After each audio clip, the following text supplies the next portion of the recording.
Yeah, that'd be pretty cool just to have someone with a diametrically opposed view, and then like we don't hate each other. We can just talk, chill, bang ideas off each other. I think you would get more views if we I can did hate each moderate. other. It's hard for me to hate anybody except for Hitler. The more I know about that guy, the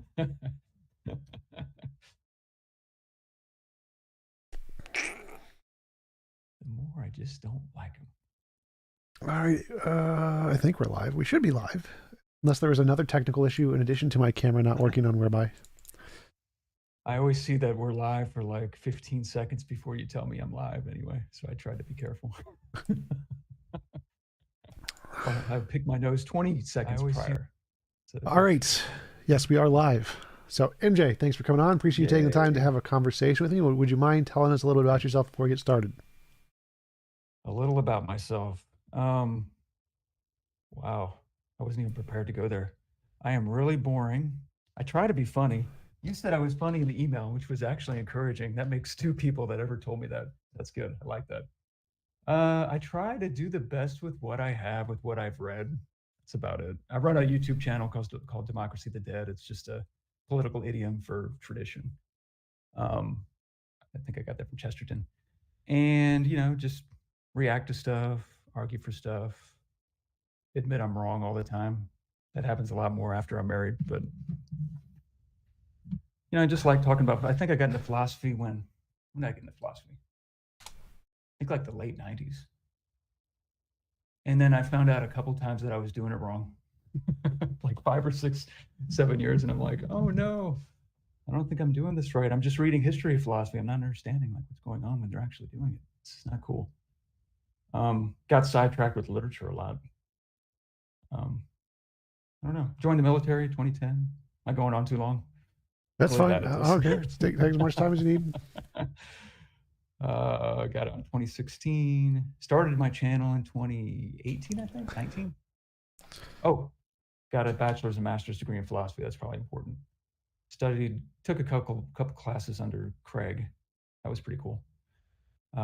Went to Houston Baptist University and Coastal Carolina University. Was going to do the PhD thing, and then I don't really like the academy very much.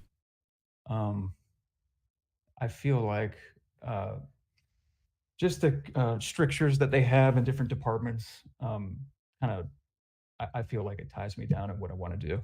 And I got a unique opportunity to kind of pursue different things after my wife agreed to be the breadwinner. And then I could stay home, raise the kids, and pursue stuff on my own, I guess. Cool. And what about you? Can you tell me about yourself? My name is TJump. I sell bathtubs for a living via YouTube. Dude, sweet. Yes. It sounds like Fight Club, actually. My name's Tyler Durden. I sell soap. Yes, I sell the bathtubs along with the chairs to my followers exclusively. You have to subscribe to my channel to get a bathtub. Oh, done. Doing it. Also occasionally do YouTube videos. Occasionally. I think I started watching your videos when I got to Lackland. I think that was 2019. And I was always like, oh my gosh, this guy is like, I spent like all these years reading all these things, and he's like dismissing everything I've read in 2 sentences. This guy's so annoying. And I can't stop watching you. You made that like 8 hour. I'm probably gonna run into a wall. Yeah, you made that like 8 hour critique of my ontological argument. Critique. Oh gosh. Oh no, wait, you had an 8 hour critique? No, that was yours. You made what, 2 videos, both were like 3 hours long or something? Yeah, just rambling. Yeah, that's my excuse. If you thought they were bad. If you thought they were good, it was just really precise reasoning and analysis. See, we would work good together, man. Sure. I swear, let's do it. I'm trying to get more content anyway, so I'd like to do like find more regular kinds of things to do. So I'd definitely be down to do like a show with you once a week or once every 2 weeks or something, whatever works. Awesome. I would love that. And stream it to my channel too, maybe? Make a playlist or something. Let's exclusively stream it to my channel. You have no rights to it. Copyright. Yeah. All right, so let's talk about the ontological thing. So could you give us the ontological argument, premise, conclusion? Yeah, so I'm going to be very modest right now. you already know everything I'm going to say, so I'm going to come at this at a different angle. I think you already know the modal ontological argument, where you just say that conceive of a maximally excellent being, and if you add another excellence in there, which is modal excellence, you have maximal greatness, which is just maximal excellence in all the worlds. I think everything else would follow from that first premise. We have to first establish that that thing is metaphysically possible. And I would say that a parameter for determining that is just that the concept is logically coherent. It doesn't have a logical contradiction, and that the properties are logically composable in their superlative kind of nature. You kind of tweak these concepts to make them the best that they could possibly be, and that's where that maximal part comes from. But I will say this: I am not. It's really hard for me, anyway, personally. I have a weird relationship with the project of natural theology, in that I get frustrated when I hear the criticisms of it. And then when I'm defending it, I sense the flimsiness of the methodologies that are used to motivate the premises. I do. So I sympathize with you on that, because it would be really awesome to have a method, right, that is just as awesome as the empirical methods that the hard sciences use. I would love that. That would be amazing. And when I zoom out and I look at the fact that there's disagreement on what the appropriate methods are for establishing premises and philosophical arguments, it's really hard to set up a meta criteria to adjudicate between different methods, right? Because that's going to assume a certain kind of conception of how to do philosophy and what philosophy is, what its scope is, and what it's for, which gets into different. Oh God, this heater's on. I got to take that off. I will we end have up matching rambling, so please sweatshirts. cut me We off. both got the Under Armour, the gray Under Armour We sweatshirt. got the Under Armour. That thing's good. Gosh, it's just these heaters blowing right on me. The snow finally stopped. So I will say that it's the more I am the ontological argument, the more I see that it's a lot like Quine's criterion of ontological commitment. It's saying basically, if you are on board with the way a particular research project gets up off the ground in terms of being okay with intuition guided premise fishing, I guess you could say, if you're okay with that and you can motivate that method by the plausibility that you intuit as you latch on to particular cases, rather than having a criterion first, kind of like that Chisholm article, problem of a criterion. It's like, do you go with the method first or you start with particular cases? It seems to me that if you're on board with that, I think what's implied by going on board with that is that you're going to be ontologically committed to the existence of God. But the thing is, this idea of the transfer of justification, I would say, so the justification that you would have with that conclusion of whatever it is you're ontologically committed to, it has to have at least as much justification as the initial research project has, I would say, the parameters of the research project. And so if you don't think that intuition guided type research projects are even plausible from the get-go, I don't think that that would be persuasive to anybody. The argument as a whole would be persuasive to anybody. So it almost makes me want to go analyze what the nature of research projects are at this point. Not necessarily scientific research projects, but the way like Michael Ray uses it in, I don't know if you've read this book. He's got a certain view of research projects that kind of overlaps with Emir Lakatos's version. The thing about, or Lakatos, he would agree with you that you don't have a degenerative kind of research project if you have these kind of independent theories that are making these novel future testable predictions, and so it makes progress that way. Ray cashes out research projects in terms of just a series of methodological dispositions. So it's just like, how do you choose amongst methodological dispositions? It seems like you'd have to anchor your choice of methodological dispositions by whatever criteria you find attractive.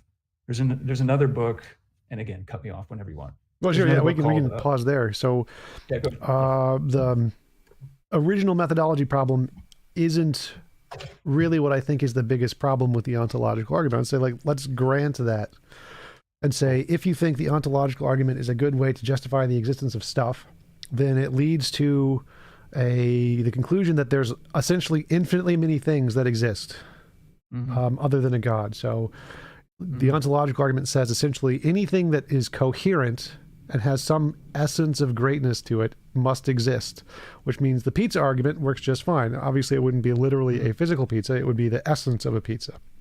So you could say there is this And perfect greatness would essence. be, What? yeah. And just greatness throws me off sometimes. I will agree with that term, but by greatness, all he means is necessity, right? Yeah. He has maximal excellence in all the worlds. Yeah, it just exists in all possible worlds, essentially. Yeah.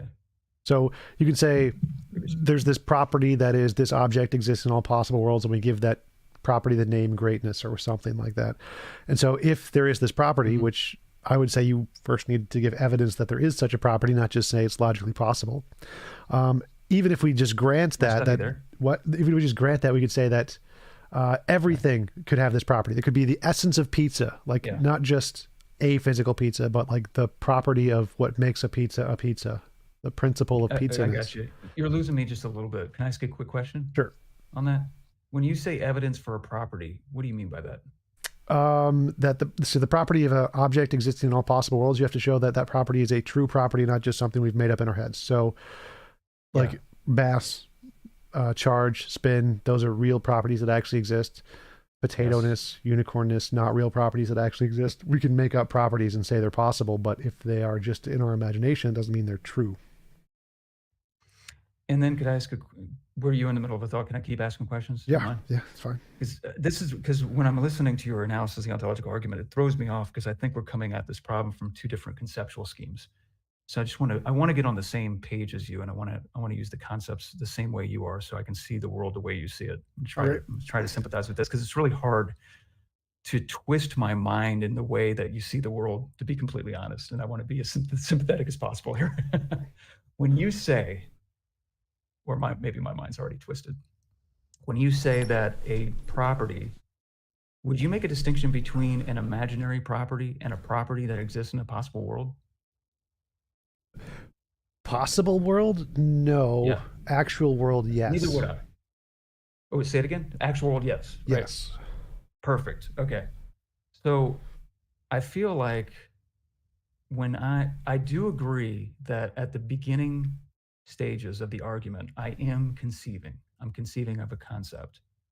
And I'm not yet at the point, epistemically speaking, like in terms of, you've heard of informative identity, probably, right? Where like the content of the concept is already latent within the concept of self, and it takes time for our minds to kind of analyze it and see what all the entailment relations are between the different kinds of content within the concept. Does that make sense? I don't want to go on if it doesn't. Like, I don't know. I'm trying to think of an example. How does it relate to the argument? So, yeah, so it relates to the argument. So I would say I would agree with you that I start off at just admitting that where I'm at epistemically would agree with what you're saying, with the property being at this point imaginary. Yep. That just grant that this property is possibly exemplified, right? The reason why I start there, and this is where my mind goes next. The reason these are the two options my mind presents to me. I don't think it either admits all these things into my ontology, these infinite amount of things, only if these things are possibly exemplified. Or these candidate things that would be admitted into my ontology are impossible. Those are my two options. They're either impossible or possible. That seems pretty obvious. So I feel like whatever candidate you bring up, I'm just going to say, after I have to analyze it first. I'm not going to be like jumping on it right away, but I'll analyze it just to see if it's a good candidate. I would have to see if it's possible or not, which gets into modal epistemology, which is murky. But the difference between all the candidate concepts you bring up that are at that point in the argument imaginary and the God concept is that I've actually done a lot of thinking about the the perfections that are involved in the concept of God, whether it be power, goodness, knowledge, modal perfection, um, uh, other types of perfections that might be implied by other research projects in theology. I'm not sure exactly off the top of my head, but so from my standpoint, it seems like I have more reason to believe in the God. You're saying from your standpoint, you have no good reason to believe that the God concept is any more conceivable than any of the other infinite amount of things that we have no good reason to think are more possible than the God concept, right? No. So I'm saying that given No. your methodology, from your perspective, the existence of these infinitely other things are equally justified. So I'm saying that Equally justified. from Yeah. as far as I can tell, from the methodology presented in the ontological argument, it leads to the conclusion that all of these things are justified. Not from my perspective, Yes. but it seems like if we just grant the ontological argument, that argument itself entails that all these things must be justified. And you think that that would be an absurdity of the view? Yes. I would make a little bit of a nuance. I would say I would be willing to admit these things into my ontology if it doesn't threaten God's aseity. Okay. So as long as God's the explanatory ultimate, like I think necessary beings can stand in explanatory relations to a necessary ultimate being, let's just say, whether that be personal or not, that could come up later. But then it's just based on an if-then conditional. Like if you're right about all these other possible entities having to be admitted in my ontology, I'd just be like, okay, that's cool. It'll just be explained by the ultimate necessary being, which would be God. So it wouldn't threaten the ontological argument as it relates to my background beliefs. Well, that would be the second criticism. So the first criticism is that there becomes infinitely many objects that would all exist, the perfect essence of a pizza, the perfect essence of an island, a bunch of abstract, silly things that we are clearly shouldn't believe in. And in addition to that, there's going to be infinitely many alternatives to the God hypothesis. So God having perfect aseity, because like take some of the other properties of a God, or I know you like deists like to think of them all to be one essence and not different properties, but so just take that term to mean. I think they're different properties. Okay, that's cool. Cool. So we can take the different properties of God, switch them out, and say, no, this combination of properties has aseity, not this combination. So you asserting that this combination is the one that's the greatest and must have aseity is arbitrary, because I can just say a different combination is the one that has aseity, and created everything in the universe. And that's entailed in the pizza thing. The essence of pizza has aseity, not the essence of God. Therefore, if that's equally as possible, then that would refute the ontological argument. Because if there are multiple candidate things that have aseity that are mutually exclusive, then that proves the argument false. So let's start with let's do with the pizza thing. Let's just do a concrete case then, just to help me out. So the way the intuitions are pumped at the beginning of perfect being theology, it's called, that's the name of the research project. Is it better to be a person than not a person? And then you would say no, because betterness is a made-up property, right? Yep. Yeah. So one second. Thank you for the super chat, Cosmic. Appreciate it. Thank you, Cosmic. You're the man. That goes to both of us, by the way. What does B/W mean? B/W. I'm not sure. Hi, Tom. Today in B/W question mark. Say it again. I cut you off. Hi, Tom, comma, today in B/W question mark. Today in B/W question mark. Black and white. Ah, that's it. Black and white. Black and white. Ah. Thank you. Thank you. Dang it. Hamanu. Yes. Got it. Got it. All right. So you were saying, sorry to interrupt. That was just, I was like, no. It's totally cool. This is perfect, because I think a lot of people waste time, honestly. I don't interpret these natural theological arguments as like magical, like you're just confronted with just the brilliance of the argument and it overwhelms you rationally and all this stuff. It basically just it takes you to a conclusion. I think the entailment relations are pretty set in stone, maybe. But it says, if you're willing to grant this, then it leads to this. And then do we have really good reason to grant this thing at the beginning and it leads to this? So right there at the very beginning, I'm just going to probably just underline our differences there. I would say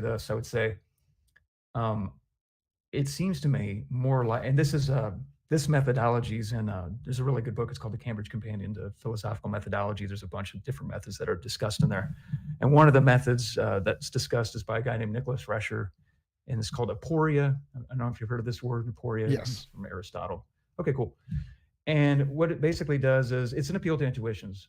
And you can actually appropriate empirical methods too when you're adjudicating propositions that can't be all true at the same time and you're doing some kind of cost benefit analysis. But I would just say, do I have more reason to think that being a person is better than not being a person than I do any premise in a philosophical argument leading to the conclusion that would undercut why I would think better is an imaginary property rather than a real property?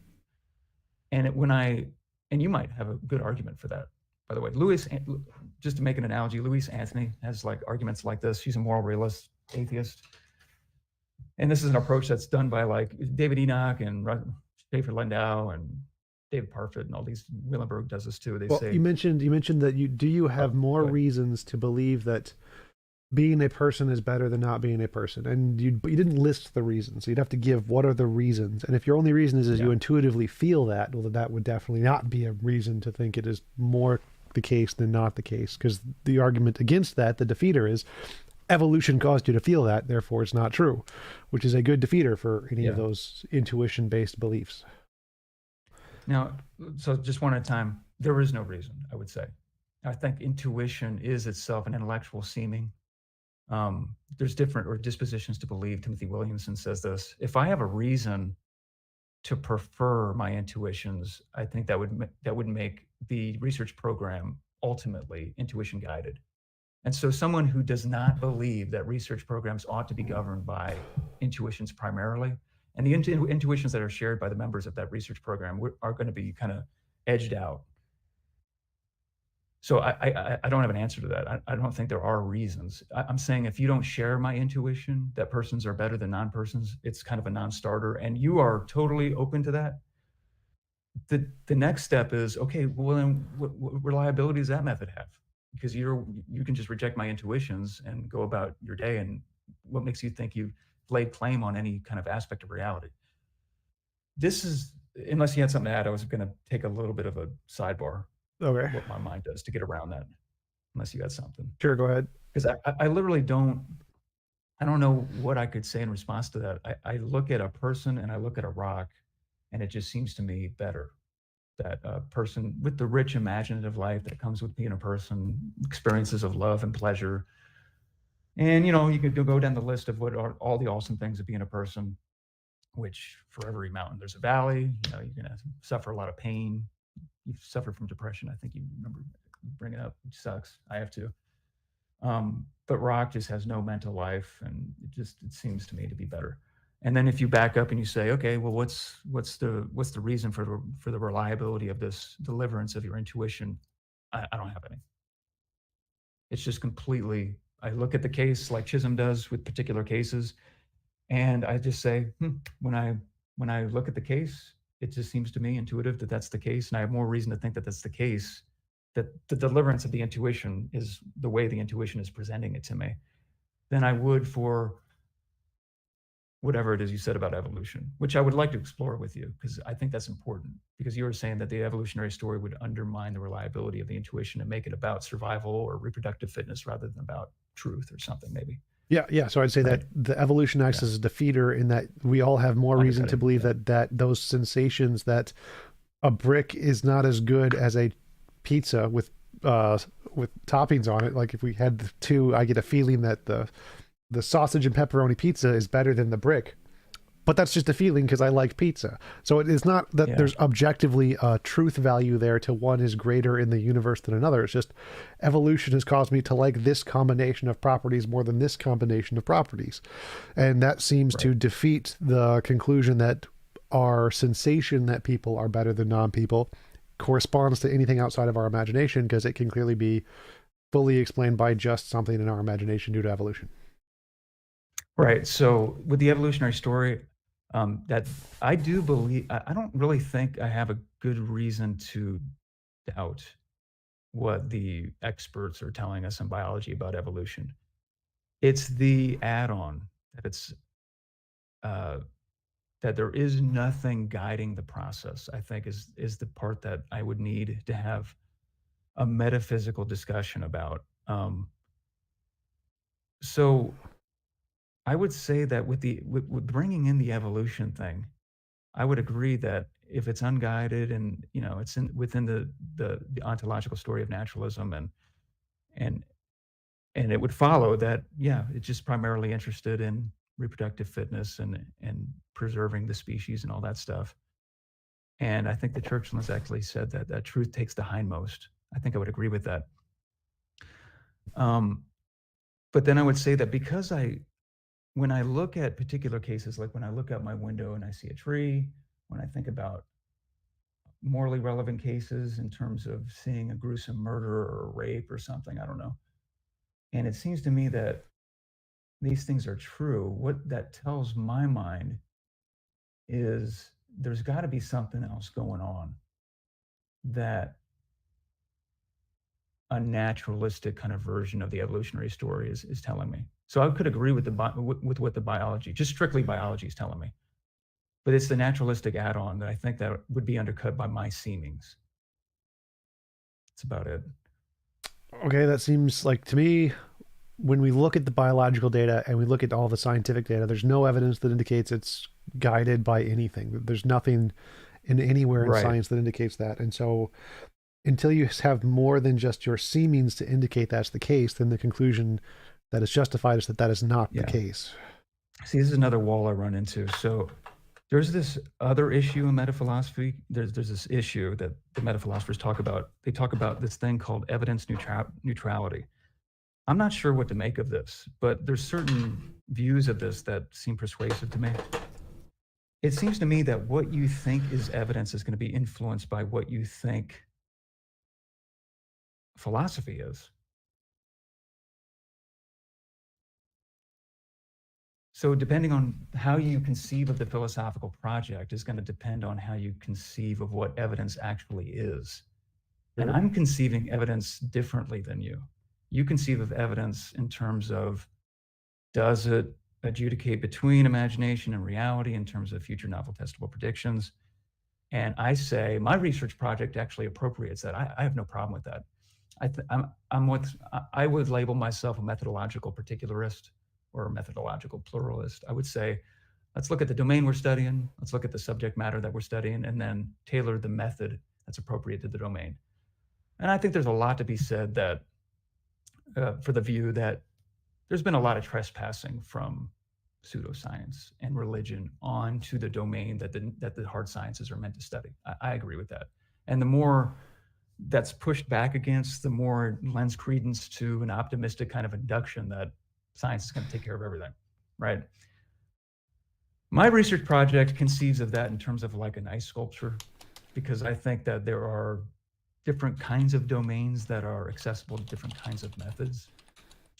And to gauge the success of one method by how far it measures up to the success of another method relative to another domain, I think that would be guilty of imposing on that criteria methodological constriction that wouldn't be warranted by the kinds of things that you'd be studying relative to the kind of method you would use to study it.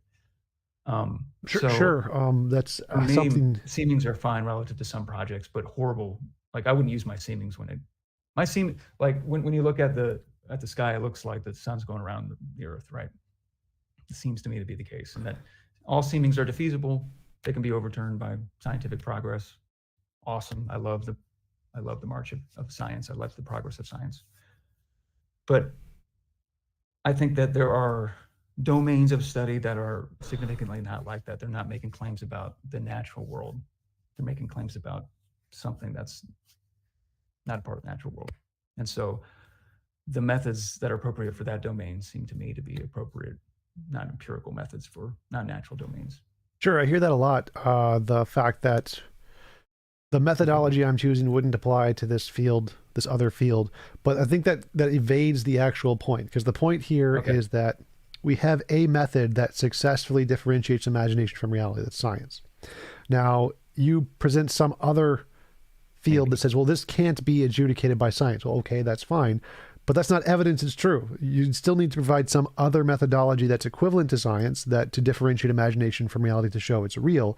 Saying that Right. science doesn't apply isn't evidence for it being the case. It just means here is a tool that cannot provide evidence for it. So the claim that you need something like science isn't specifically saying you need only science. It's just you need something equivalent to differentiate its imagination from reality. And so it doesn't really address the question to say, well, it's a different domain. Well, you still have to provide something And to I'm willing act to as admit you're science. onto something. I'm trying to follow it. So when you conceptualize evidence, when you understand the concept of evidence relative to this other method that we're going to put on the table, like to say, like, let's try out this method when it comes to this other domain that doesn't overlap with the domain that the empirical methods study. When you're saying that method is not evidence, how are you conceptualizing evidence in that domain? Anything that can differentiate imagination from reality. Agreed. I would agree with that. Like when I use my intellectual seemings to look at, like, let's say the wrongness of rape, I would say that it's not merely imaginary, that rape is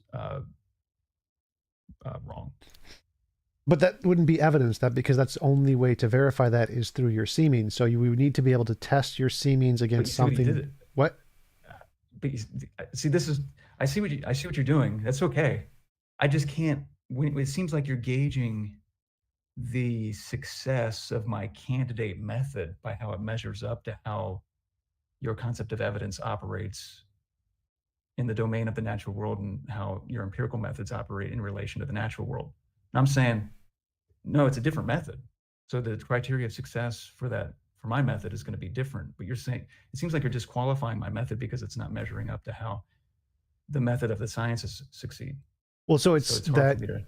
like, if I come up with a new method to discover prime numbers or something, and I say, I shake a magic 8-ball and it That's just bad. gives me a number and says, this is a prime number. My method is the magic 8-ball. Shake the magic 8-ball and it gives me a prime number. Well, Yeah. in order to know it works, you have to independently verify that those are prime numbers. You can't just trust the 8-ball. Say, well, you see it works. You see, I'll shake it and say, gave me a number, so it must work. You're like, no, you have to verify it independently of the 8-ball to confirm that it works. So in order, if you present this new method of your intuition and your seemings, and you say it about something that we can't verify in any other way, that's like shaking the 8-ball and saying the 8-ball works because the 8-ball gave you a number. It's circular. So you would need something else to compare it to know that it works in general. So like if I said I have a new method of 8-ball and I can compare it to science and say if it gives me a prime number, I can test it against math, like, yep, that's a prime number, shake it, yep, that's a prime number, then that's good evidence the 8-ball works. And so now if it gives me something else outside of what math can test, now we have good reason to believe it because it was right in all of the other cases. So in order for you to provide evidence of this new method, you would have to be able to compare its success rate to things we can verify in an independent way, like science. So since we have a successful way called science, we have a big data set that you can try your new method against and say, well, does your new method give us the accurate data in any scientific method, any scientific way? And if it does, then we can start to trust it on the non-scientific ways. But if we have no way to independently verify its success rate other than its own say-so, well, then that's not evidence of it being successful. I hear what you're saying. I still feel like near the end there, it's hard for me. Let me see if I can repeat back to you what you just said, so I'm understanding what you're saying.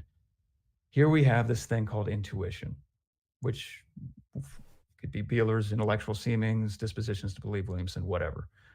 And it seems like these are bedrock when it comes to epistemically latching onto the plausibility of certain claims. The reliability of that method of intuition needs to be tested, right? Yes. Okay, this is where just so I can follow you here. Tested in what way? Empirically? In any way that you can differentiate imagination from reality. So it's, if you can test one method and show that it works with a different successful method, that's a confirmation that the method works. So you need to just test it against something else that we think is successful. Empirical science is something we do think is successful. So if you can use your intuitions to indicate the same facts that science indicates, that's a good indication that your intuitions are telling us something about reality. So let me go with the first half. So the second half, that would be awesome, and that happens all the time. When the domain of philosophy overlaps with science, uh, and science is contradicting philosophical intuitions, the philosophers need to change their intuitions. That part I agree with, big time. It's the first half that I'm having trouble following.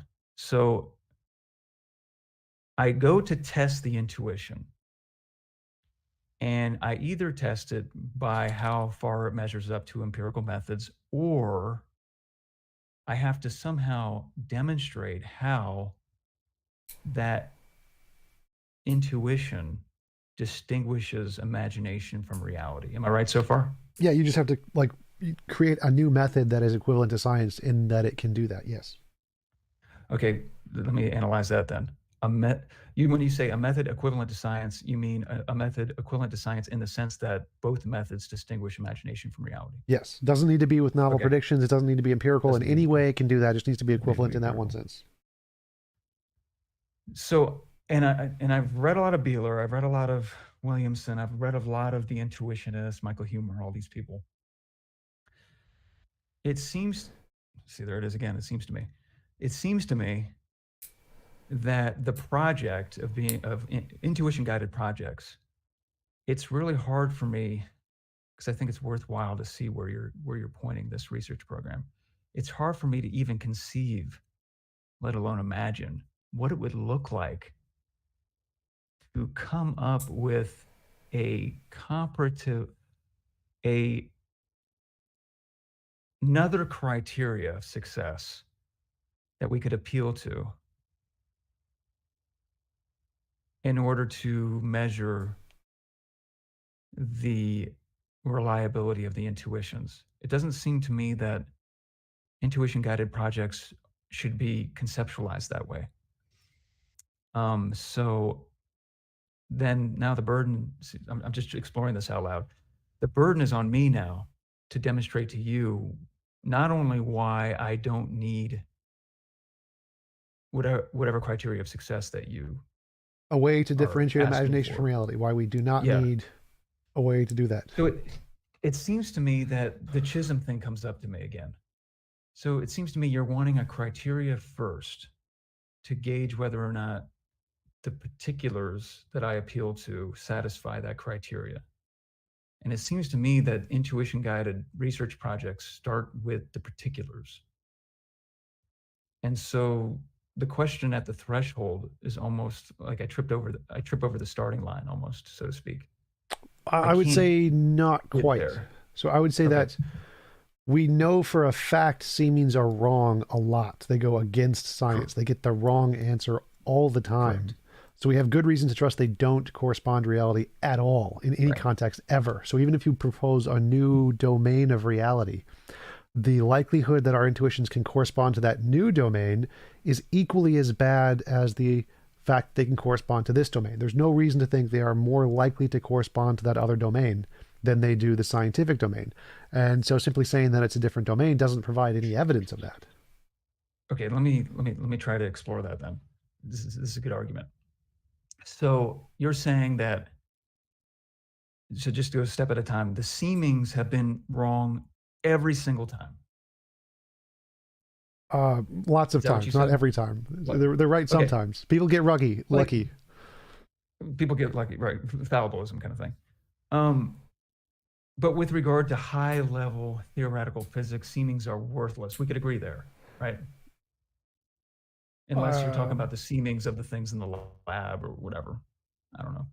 I wouldn't say that. So there are seemings even in high level physics. Like Pauli literally just made up a constant because he felt like it and it was right. So there are seemings even in high level physics that are correct. It's just very, Right. very unlikely. Very unlikely, but it was awesome because his intuition was confirmed Yes. empirically. And that's why that intuition, that seeming has worth. Yes. So this is the way my research program conceptualizes what you just said. It says you are absolutely correct that when it comes to this particular domain of investigating the natural world, if you were to consult your seemings alone without the hope of, future confirmation, like with the Pauli thing, That is horrible. That's a horrible methodology for distinguishing imagination from reality. You need something way more concrete, novel, future testable prediction, which I want to actually talk about that criterion too a little later. But that's a good one to distinguish imagination from reality with regard to that domain. And what you're saying is, because it has sucked this bad in this domain, in the natural world, therefore, application of intuitions when it comes to this proposed, let's just say it's proposed. I won't say it exists yet, but it's just said these people in these different research programs are proposing this other domain that doesn't overlap with the research programs of the hard sciences. You're saying that those seemings are absolutely worthless because of how worthless they have been in guiding research in the hard sciences. Yes. Does that still man that pretty good? Yep. Okay. Let me unpack this. I don't necessarily see the inference, and the only thing that's making me say that is, again, I can't understand why I should give up on the legitimacy of intuition-guided projects if built into the research program that these intuition-guided projects have, and this gets into actually prediction versus accommodation, but built in, from what I've read, built into these research projects, they say, do not apply these seemings in inappropriate domains. They have that built into the actual research program. And so it actually accounts for what you're saying. And it accounts for it in a way that I agree with. I think that's awesome. I like that. But the only reason I'm going to bring it up is if it's built into the research program, I don't understand how you can make the inference that because it sucks so bad in this domain, it would suck in this other domain if the domain is actually an existent area of methodological research or whatever. Well, because we know that is what? Oh, I just said under my breath, I'm just losing me on the inference. Oh, right. So that doing that is a fallacy we know humans do all the time, specifically in religion and snake doctors and anything they want to do to make it unfalsifiable. Applying that property of saying it doesn't apply to this domain, so don't test it in reality. You gotta trust. You gotta have faith. You gotta have faith in the method. We know that methodology is fallacious. That leads to infinitely many false conclusions. So accepting that methodology is itself, reductio ad absurdum. It leads to absurdity. So we can't accept that method. Just saying. Would you say it's ad hoc too? Maybe, I don't know. I mean, it depends. Would you make a distinction between pseudosciences and non-sciences? Yes. I've seen this distinction before. Like I'm sorry, pseudosciences and soft sciences. Yes. And how do you conceive of philosophy? Do you think it's a soft science? It's a soft science? You think it's a soft science or humanity? I've seen both. Yeah, like philosophy. I agree with both. Like I'd say philosophy can make things that correspond to reality, like logic, like math, politics, economics, sociology. You can do things that correspond to reality, and so that's perfectly fine. Pseudoscience is things that literally don't correspond to reality, and so that would be the difference. They don't correspond to reality, and they mimic the language of science to give it the appearance of legitimacy, and it's kind of like snake oil salesmen and stuff like that, right? Sort of, yeah. Yeah. So it seems to me that, again, the intuition-guided research projects have that built in as one of their parameters. They agree with the hard sciences that there is this risk of illicitly appropriating scientific methods, to have the appearance of looking scientific to get at these absurd domains. Now, again, I think that I can be a particularist, again, about, homeopathy, astrology, right? Stuff like that. And I can say, yeah, those are ridiculous, right? Because we share background beliefs with regard to astrology, homeopathy. What was the other things you brought up? What are some absurd things? Dowsing, dowsing, the chi energy, kai, Reiki, crystal healings, crystal healings. Prayer These are horrible. These are horrible. it seems to me that there is a difference between those domains and the domain of the particular things that you could discover in any kind of metaphysics book, an introduction to metaphysics, like the nature of time, nature of free will, persistence conditions of individuals, nature of consciousness, all this stuff, which may or may not have to be taken over by the sciences. I'm not sure yet.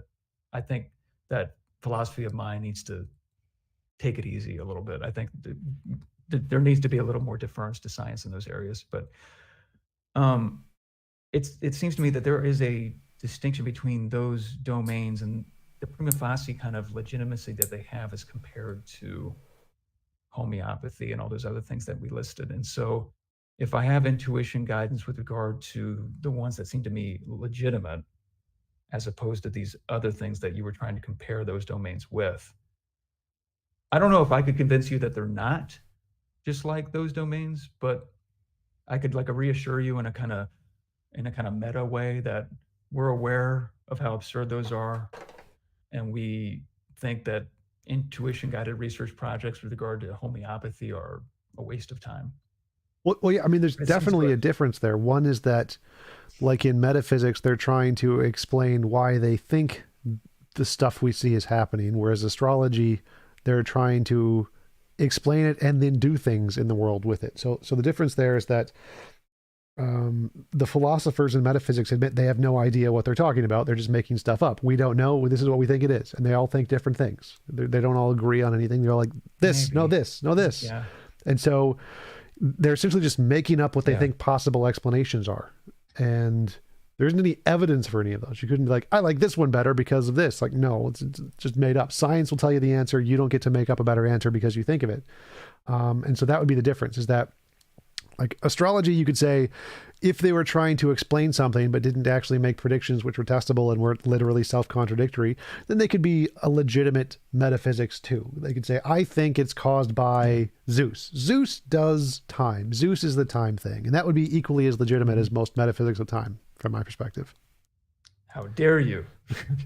So I guess I just conceptualize the interface between the disciplines a little differently. Like, I do think it's helpful to have a model of interdisciplinary interface. I do. And I do think there's overlapping magisteria between what metaphysics studies and what the hard sciences study, which is like the source of the friction. But it's hard for me to get on board with what you're saying with regard to if there is this non-overlapping subject matter that the metaphysics are studying.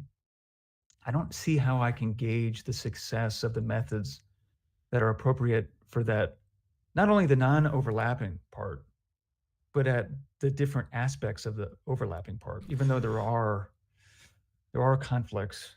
I'm not sure how what to you tease mean. that out, but no, I'm just thinking out loud. It just seems to me that it makes more sense that you would have a different kind of a method to get at a different kind of a domain, and not to hold the success of that method hostage to either how it satisfies the empirical methods or this Pandora's box kind of objection, where if you open the door to intuition, then you have to let in all these other absurd domains. I think I can avoid both of those options, but without appealing to our criteria.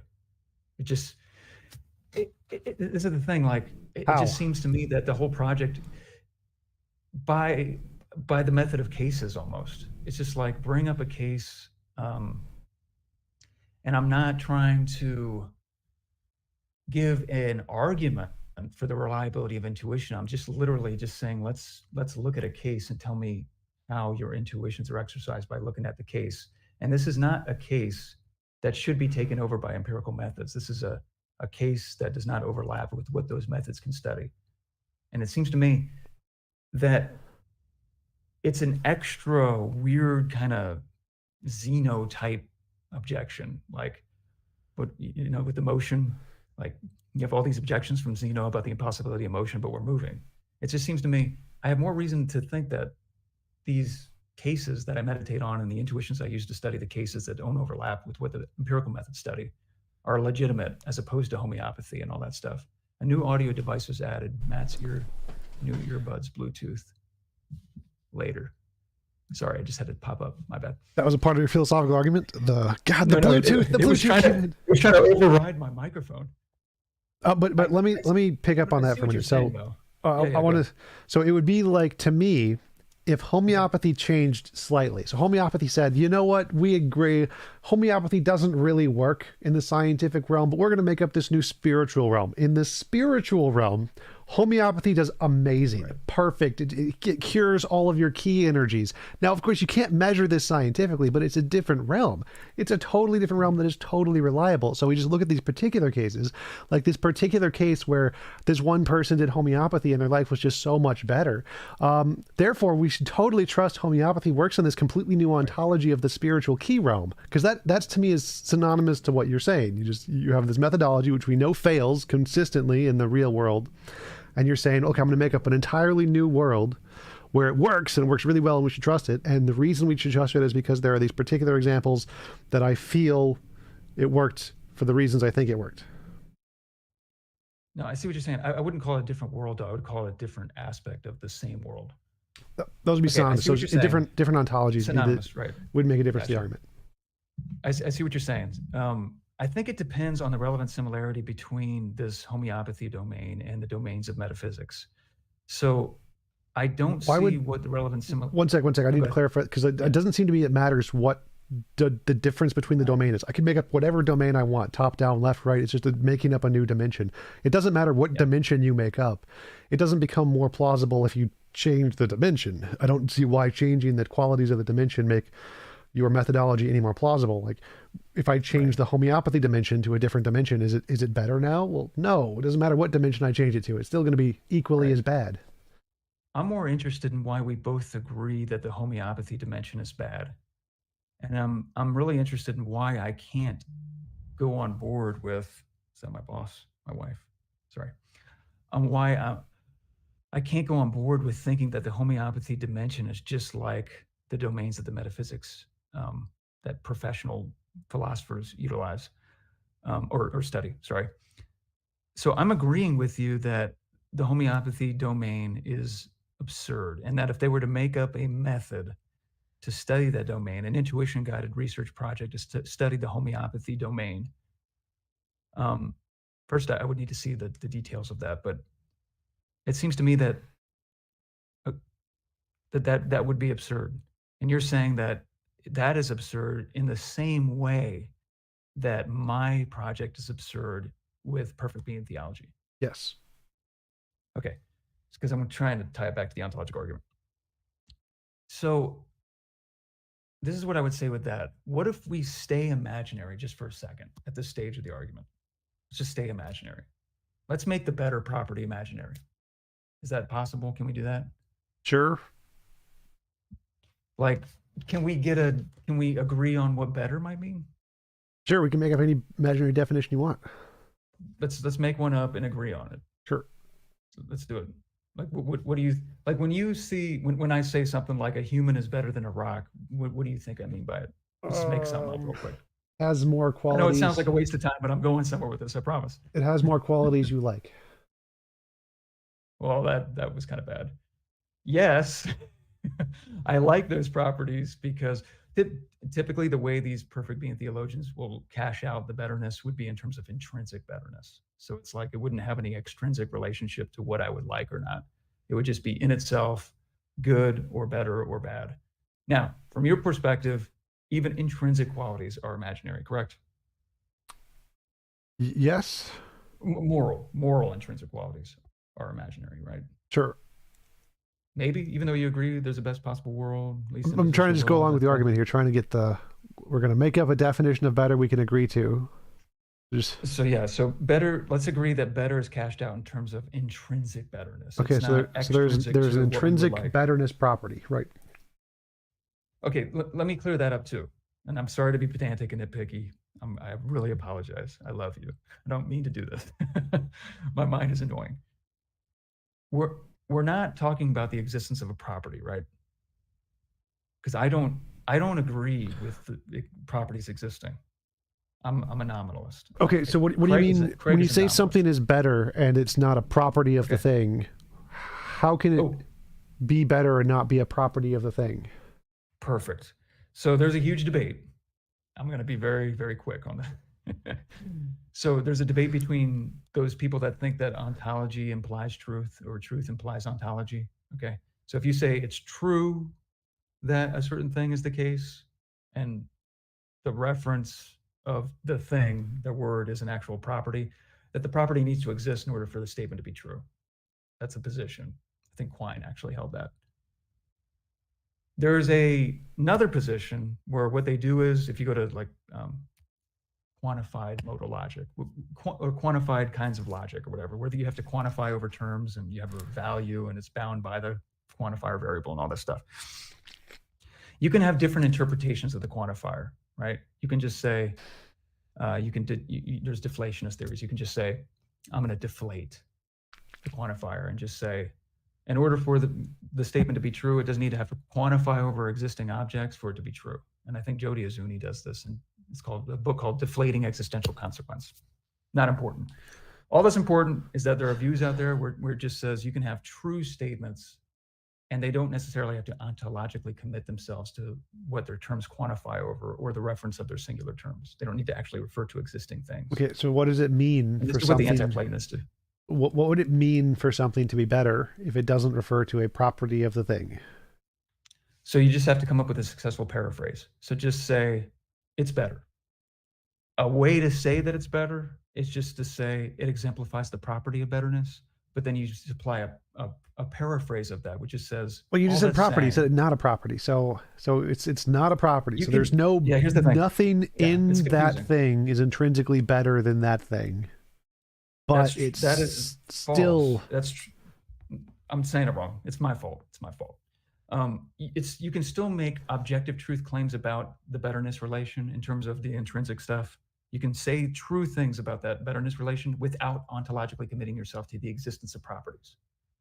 Yeah, and I'm asking how. How is it the case that there's no property about or in that object that is better than that object, yet it's still better than that object? Because you can say true things. You can actually appropriate property talk and it make true statements about that thing without ontologically committing yourself to the existence of abstracta called properties. Well, we might be saying the same thing, honestly. Well, no, I understand that sentence, but I'm asking, how do you do this? How does it mean? What does it mean for something to be better if there's nothing about it that's better? Oh, here we go. So when you ask for what it means, this is semantics. So pick your semantic theory about betterness. So all this would mean is, okay, let's cash out what we mean by intrinsic betterness. Well, okay, let me pick up on that real quick. So like if you can just pick whatever you want as a betterness definition, then you could pick the antithesis or an alternative to that, and it would be equally as valid. So there's no way. Equally as valid, maybe. What, like, for me, the reason it has to correspond to reality is because if there's like actually a better existing property somewhere, well then yes, that one wins. You don't get to just make up a different. It's just that one's going to be the one that's real. But if the only thing that makes it true is I like this definition of better, therefore this object is better than that object, nothing about that could be true because it's just a subjective definition you've made up. There would have to be some kind of truth maker to make one statement better than another. And that truth maker has to be something. I don't necessarily endorse truth makers. That's ontologically profligate for me. But I'll stay away from that just for a second. But we can change the word. What makes the statement true that X is better than Y? I don't even think that's a correct question. I would say that what makes the statement true, that illicitly presupposes truth makers, and I don't think they exist. I think propositions have truth conditions, but not truth makers. Personally. Okay, what are the truth conditions that property A is greater than, or object A is greater than or better than object B? Truth conditions would be it would be better if the thing had it as opposed to not having it. So if you took away the property, it would be less good, intrinsically speaking, not extrinsic to anything else, than it would if you Okay, didn't but have it. you can't use the word better when defining better. So I'm asking what conditions make something better than not better? No, wait, I think I can use the word better in the analysis of it though. Well, no, because if I'm Like, asking what better is and you put better in the analysis, well, then it's circular reasoning. It doesn't give me any but content. yeah, it's hard for me to avoid circularity on certain paradigmatic levels for me. Anyway, I'll explore that in a second because I think you have a point there. But let me kind of unpack why I'm bumping into a wall here. I think when it comes to explanatory issues, we all have an explanatory ultimate. Otherwise, we're going to have infinite regresses. Do we agree with that? In terms of explanation, we're just going to go back and back and back and back if we can't use the ultimate, the explanatory ultimate I guess so. Mine would be in the reality. actual explanation. It'd be an aspect of reality. I think that's Right, true. like obviously not like all of reality is the ultimate thing. So yes, some part of reality. There'd be reality, the Some part essence of reality. Yeah, but when you latch onto this word better, I think this is like a semantic bedrock thing for me. So there's things called unanalyzable primitives, where you can't analyze it in terms of anything more primitive than the actual thing we're trying to conceptualize. And so when we're at the bottom, like what G.E. Moore says about the good, some people think you can analyze it, in a more primitive way. Others don't, but it's just like an example. Like with betterness, for me, that seems like an unanalyzable primitive to me. I really can't do it. I can't conceive of anything more fundamental. But I Okay, think I how can is get an that? inkling of what it means, though, when I say that it's better if the thing had it than if it didn't have it. Well, so So how is that different from again, homeopathy or voodoo here? So they say it's an oh, unanalyzable principle. It is what it is. I don't really know a lot about homeopathy, honestly. I really don't. So, like, do you know anything in particular that they believe so I can compare Homeopathy it? is the principle that water has memory, and that if you drink water that has the right memory, it can do stuff in your body. Right. But so if they say Okay. the essence of homeopathy is something that is fundamental, and I ask, well, how would you show that this water has this memory as opposed to this memory? And they say, oh, well, it's just a part of the memory. Well, and then it's, well, what do you mean by that? And they're like, well, no, it's a primitive. It's a primitive. How is that different? Oh, it wouldn't be different at all. I don't see why it would be different. But I would dispute whether or not it's a primitive. It seems more obvious to me that betterness would be a primitive than water. But I'd have to dialogue with them to see why Memory, they the think memory water's of primitive. water memory. So it's not the Memory water, of it's the water. memory of water. Like it seems to me like the concept of memory can be analyzed in terms of concepts that are more primitive. So I would just say the homeopathy guy is just wrong. That it's not a primitive. Explain that more. So what do you mean by water memory can be analyzed in something other way that It's that hard to say. It's just hard morality to say can't? because without talking, well, it's hard to say because I'm not talking to that person. But from my own background beliefs, I feel like we can analyze water in more primitive terms, like Well, in it's terms of its memory, water memory. So it's a spiritual thing. It's the spiritual aspect of even water. memory, What? even memory to me. Memory seems like a conceptually rich kind of concept. It Okay, seems how's like we that can break different that from down into good? more. What is the difference there? Now, I'm at bedrock. I don't know. When I go to analyze goodness, and there's precedent in 20th century philosophy for this. When you try to analyze the concept of goodness, people just are like, it's conceptual bedrock. When you try to analyze it in Well, terms of something else, start with the memory. So memory is not conceptual yeah. bedrock because. Well, Thank you for the super chat, Jacob. Appreciate it. The chair of the sluggard caves and got nothing, while the chair of the diligent richly supplied. Betterist 622. Yes. All right, go ahead. wait, what's that mean? We're making up a joke Bible that is using the book of the chair. How So we're just dare making up you? verses. It's Betterist verse Betterist Does that have 66 622 to books? 23. Are you gonna have 66 books? Uh, maybe. So Or 666 so books? Um, how is so memory, yeah. So memory. I mean, this will just depend on how we break down the. So memory seems to me to involve more fundamental concepts like I don't know, it being a mode of cognition. Then we can break down what cognition means. wait? It So can be a source wait. of Let's go with that one. justification. So good could be a Okay. mode of cognition. So why would that be different here? So it depends on what you mean by good. It depends on what you mean by mode. It depends on what you mean by cognition. So here's where I think this is where I keep. So let me try and go this way. I see what you're saying. I do. And I do, but I'm trying to tell you that we're still in the realm of imagination. So this is permissible right now because we Yeah. haven't even slipped into the actual world yet. Yeah.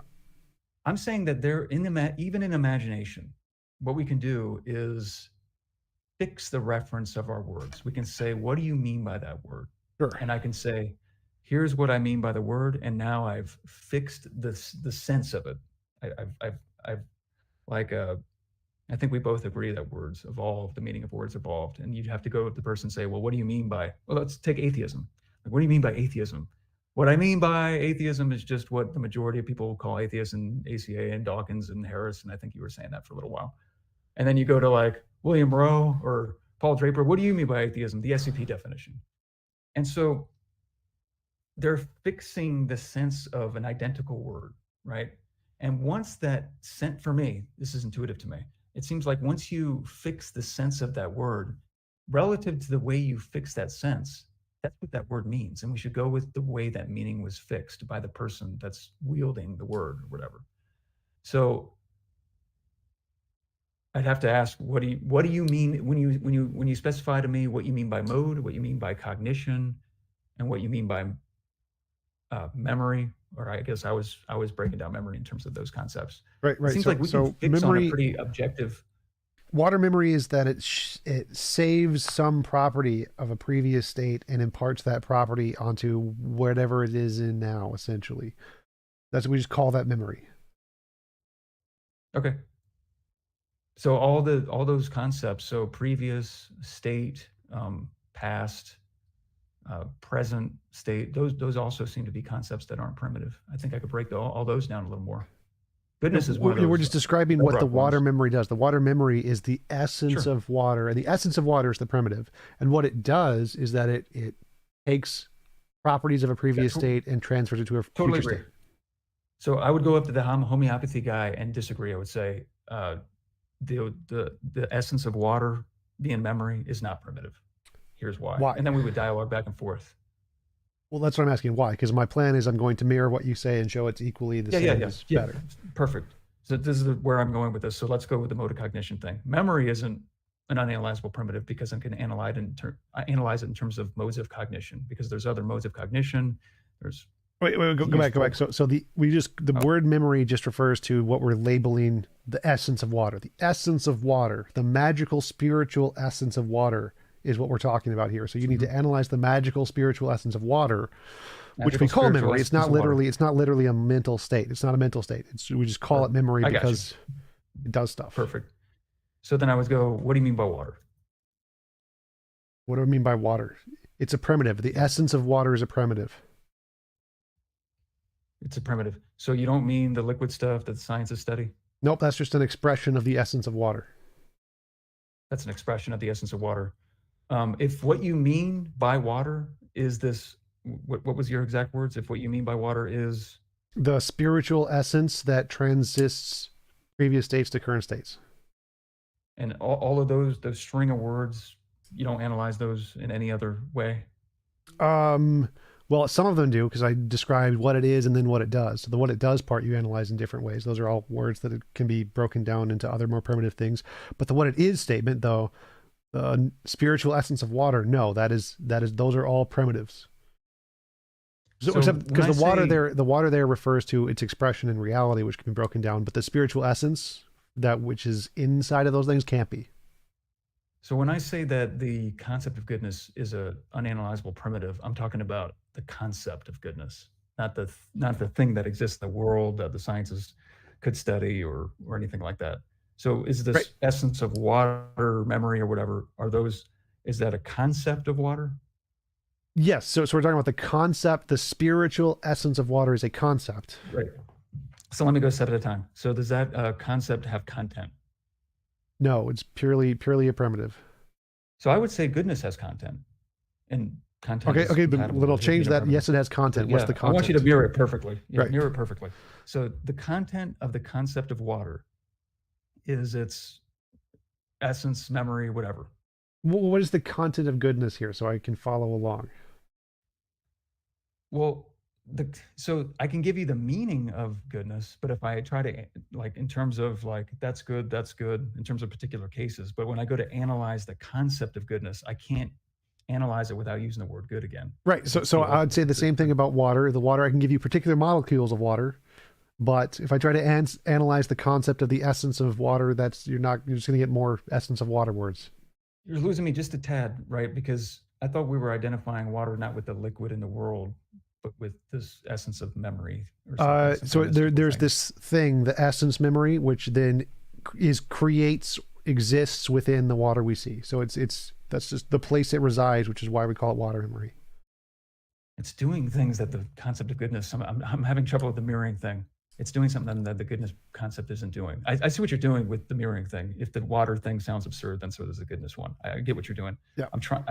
It's probably my fault. I can't see the similarity between the two because I don't know what the analogical counterpart is with goodness when it comes to actually existing water. Like good state of affairs, maybe. Good states of affairs, like there'd be like examples like punching a baby. So any moral example, helping an old lady across the street, punching a baby, all those cases would be examples of like moral particulars, and the water is the water particular. Yeah, so I agree that there are moral particulars, right? Punching the baby and all this stuff, and that's obvious to you, right? But that's bad. Punching the baby. Drowning babies is bad, right? Maybe. Maybe you would say it's bad though, right? Yeah. I'm a moral realist. Yes. Is it moral realist? And it's not going to matter for what you're doing with the parody thing. I'm not trying to say that. But then when I look at, okay, we have this imaginary homeopathy person that's postulating the existence of. From a particularistic standpoint, it just doesn't seem to have parity for me. Well, what part doesn't have parity? Level, so like, let me walk you through it more. So we have these particular. Stop you whenever I want though, because sometimes you lose me at the first. Yeah, that's fine. So if I go like this, you got to stop.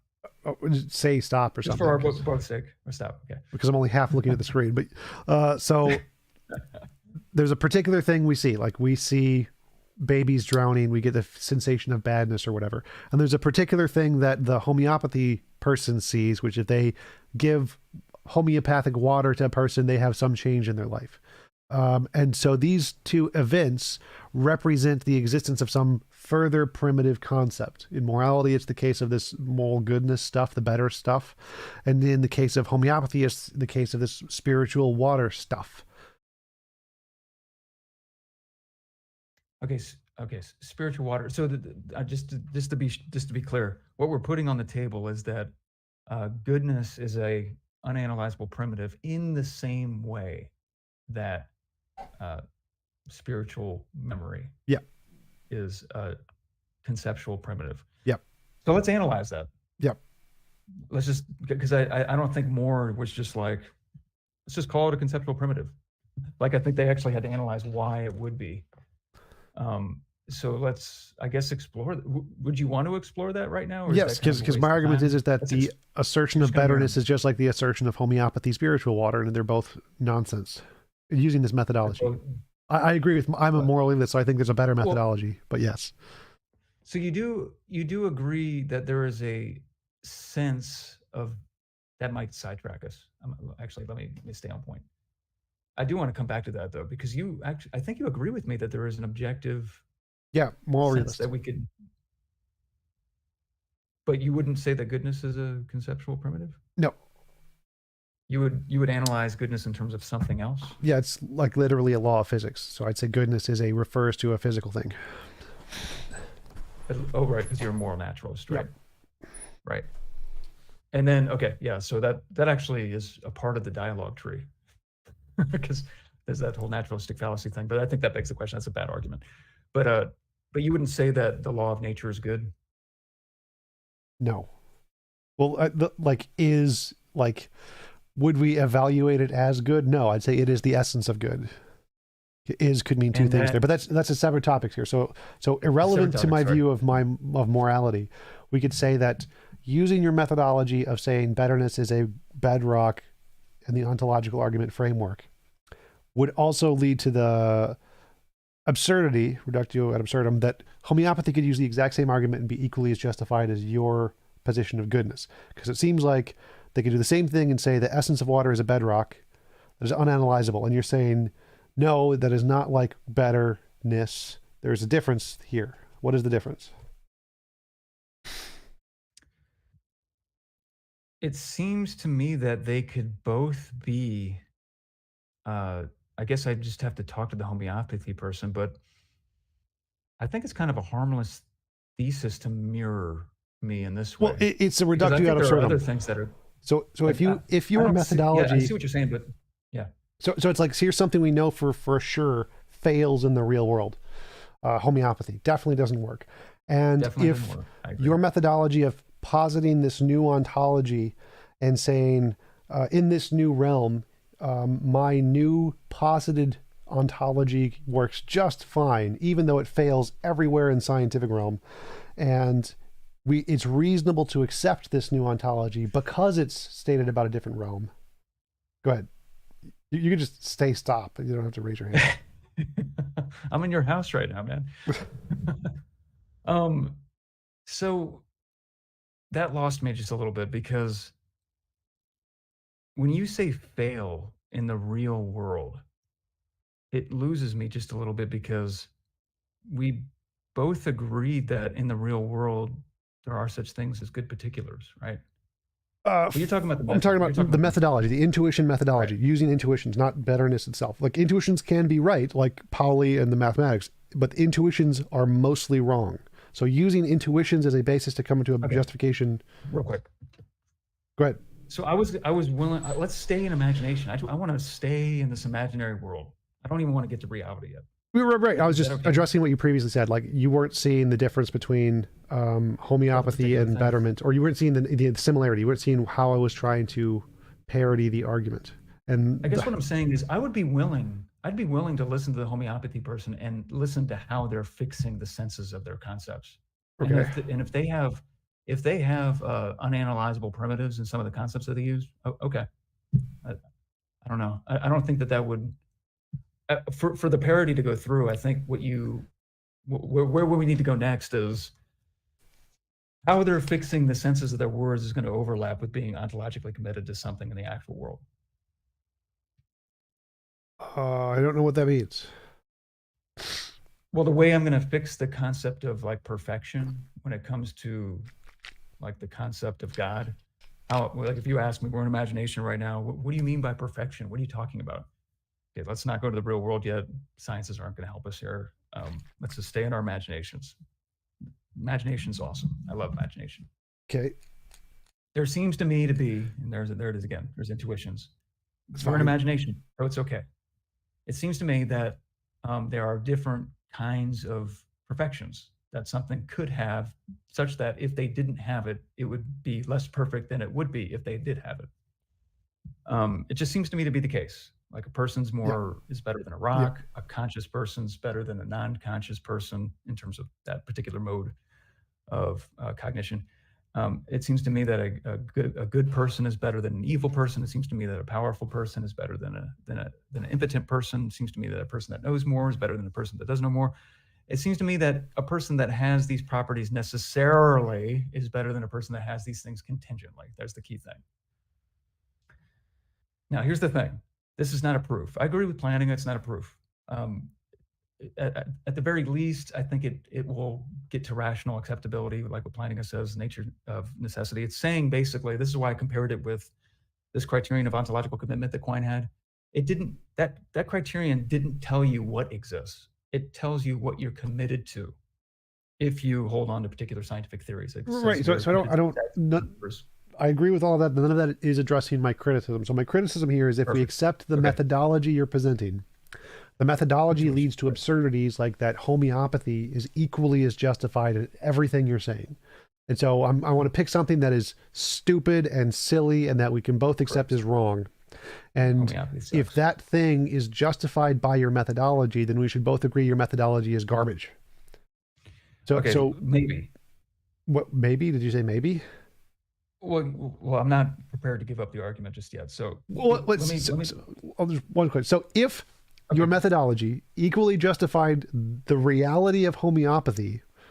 The reality of it. Yes. Right. So like if using your argumentation worked equally well to justify homeopathy as it does your belief system, homeopathy sucks. Yeah, agreed.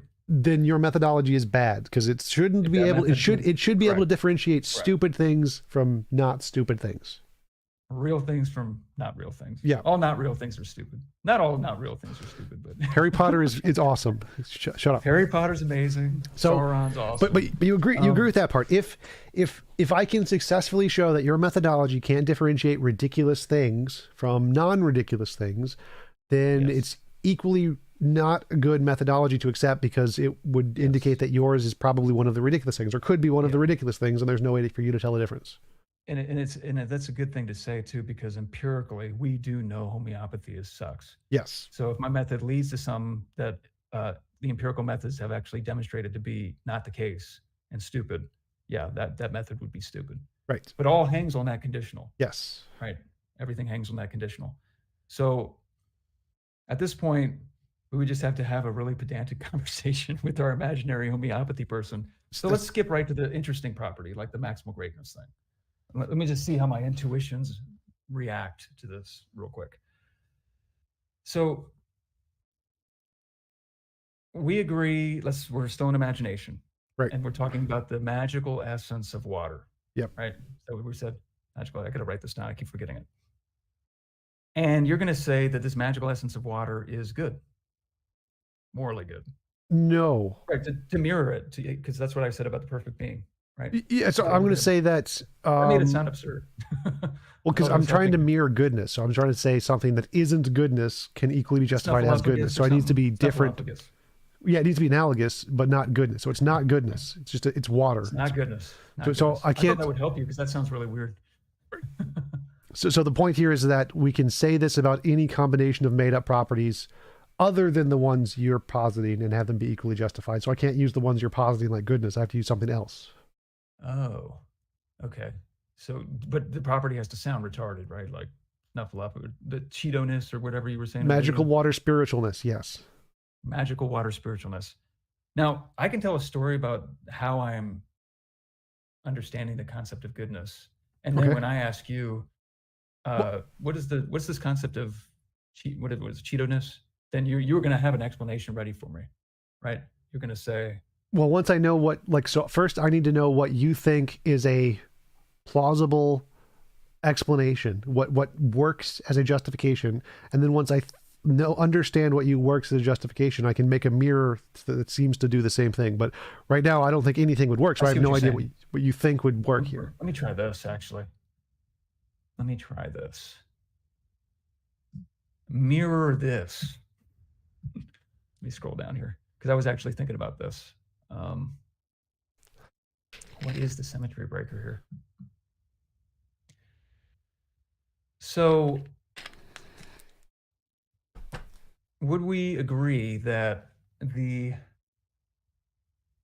there are existing research projects that analyze the concept of goodness and how it plays a role in not just meta ethics, but normative ethics, applied ethics, and perfect being theology?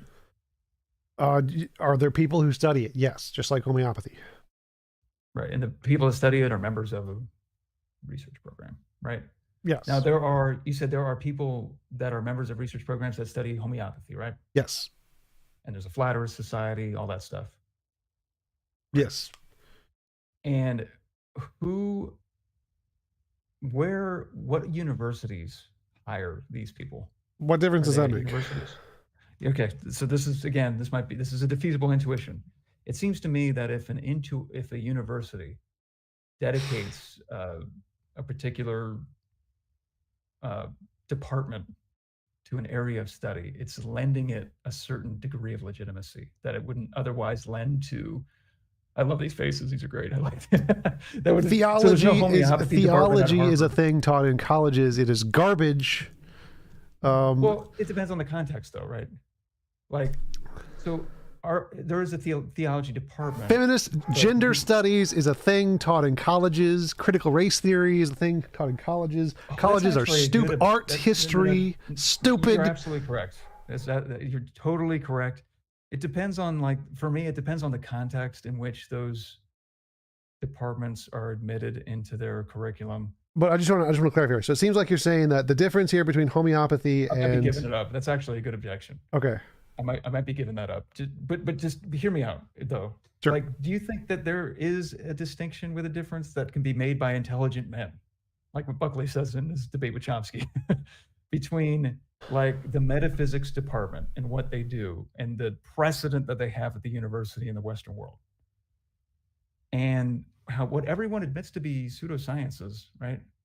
Like homeopathy and astrology. Like, it just seems, as a particularistic way of looking at it, just seems to me to be different and have different degrees of legitimacy. Right. There's lots of differences. They're not the same, but this case is the same. So this methodology that you're proposing is the same with both. It's not the only thing. There's lots of other differences, but this one is the same. The homeopathy one is the same? The methodology you're presenting in order to justify the ontological argument and goodness could be adopted by those people. They obviously don't think about it to this degree, but it would work for both. So this methodology would be the same. Right. Now, it's not the only thing. This wouldn't be saying the entire field of philosophy and metaphysics is equivalent to homeopathy. This is just saying this one aspect of the field of metaphysics, this ontological goodness, ground-making intuition thingy, is the same in both. They use their intuitions, you use your intuitions, and they both think they're justified. Philosophers just have more words to say that they're justified. Maybe. That sounds deflationary. There's another thing I'm getting hung up on. Even within the realm of metaphysics and philosophy, you have clashes between different philosophers that believe different things that are both members of the research program that are guided by their intuitions, right? So did you also do in homeopathy and in Harry Potter fans? Oh, right. That's fine. I'm gonna zoom into the philosophy part just real quick.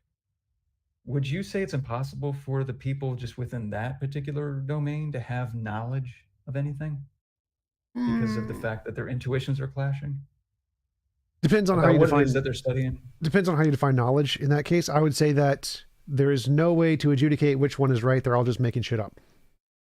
And the reason why there's no way to adjudicate, let me say it like this, a good indicator for the fact that there's no way of adjudicating who is right or wrong is persistent disagreement in the field. No, I wouldn't say that. Lack of consensus in the field. That would be better. Persistent lack of consensus in the field. Maybe. Like no consensus on the big problems, like what Chalmers talks about in why isn't there more progress in philosophy? He's like, it's been like 2,500 years and we're still unsettled about the big questions. That's ridiculous. I mean, I like consensus. Consensus is good. I like empirical evidence better, but yeah, I mean, consensus is definitely better than disagreement. So the fact there's disagreement doesn't matter. There's disagreement in climate science, but there's consensus. So consensus is more reliable in climate science. But so we can go with that. And a lack of consensus. What? But disagreement and lack of consensus. Do you think yes. that implies lack of knowledge? Lack of, again, it depends on what you mean by knowledge here. I think that like you're a fallibilist, right? Yep. But you supplement fallibilism with other things, right? Supplement it? I don't know what that means. Like you could be like a fallibilist, and every fallibilist should appropriate this method of novel future testable predictions or something like that. Or else you'd have to say fallibilists can use intuitions. I don't think you want to say that, right? They can. I mean, I'm fine with that. I just think that the better method is one that gives you a better correspondence to reality, and the one that I think does that is novel testable predictions. Right, but if you can be a fallibilist and be guided by intuitions... Well, you can be a fallibilist and say you're guided by a magic 8-ball. You can be a fallibilist. Fallibilism just means you don't require certainty. So you can say God told me so and be a fallibilist. The problem is like which method is more reliable. I think the novel testable predictions is more reliable. Right. And then the criteria of success that we have to appeal to measure what's more or less reliable appeals back to the way empirical methods work for me.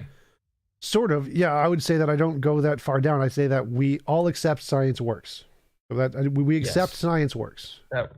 And so science is That's an interesting question, actually. Are you looking at the TV screen right now? Science works. Technological progress is amazing. I love it. There's actually other questions that I would want to parse out with you. All right, it doesn't about necessarily nature, mean it works science, at and all that. everything. It just means it works in some cases. So we have some correspondence to reality with science. And so science gives us a reliable data set that we can test any other method with.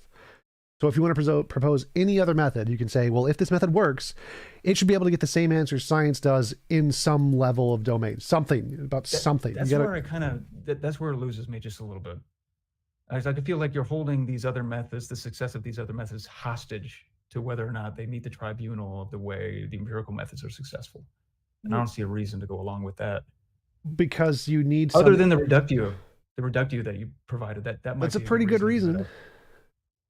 But it seems like it's like I've heard Dillahunty. I'm not comparing it to Dillahunty. I've heard Dillahunty say this. It's just like, if you have another method, give me another method. Yep. And then you put another method on the table, and it's like, well, that method doesn't have the virtues that the empirical methods have. It's just like, well, you asked for another method.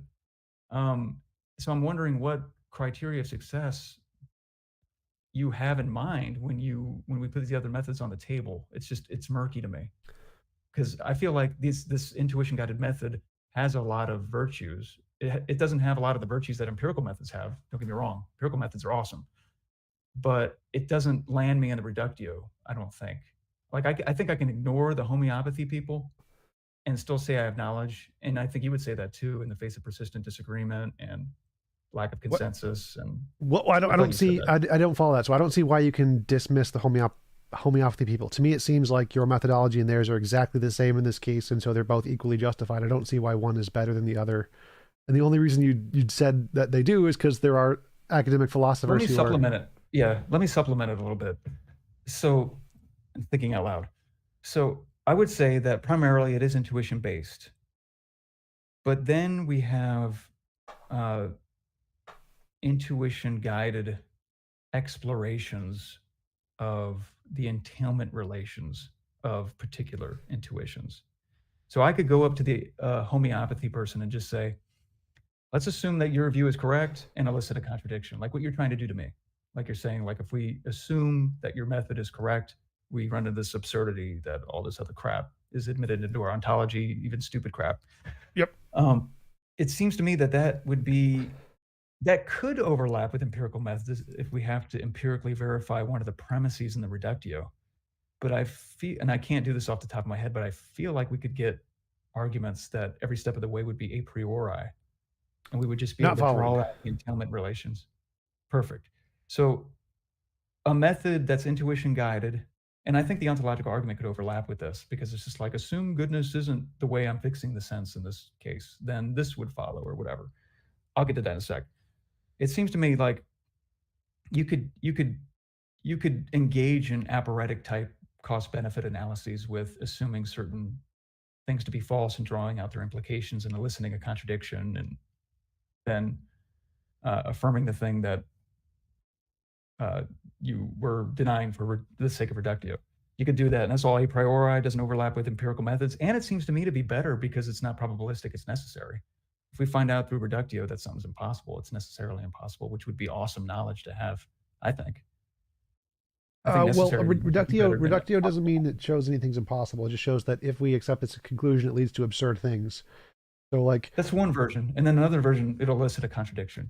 Right, and I'm just showing that if it shows any ridiculous thing can get equal justification, not that it has a literal contradiction. Yeah. So, and would you agree though?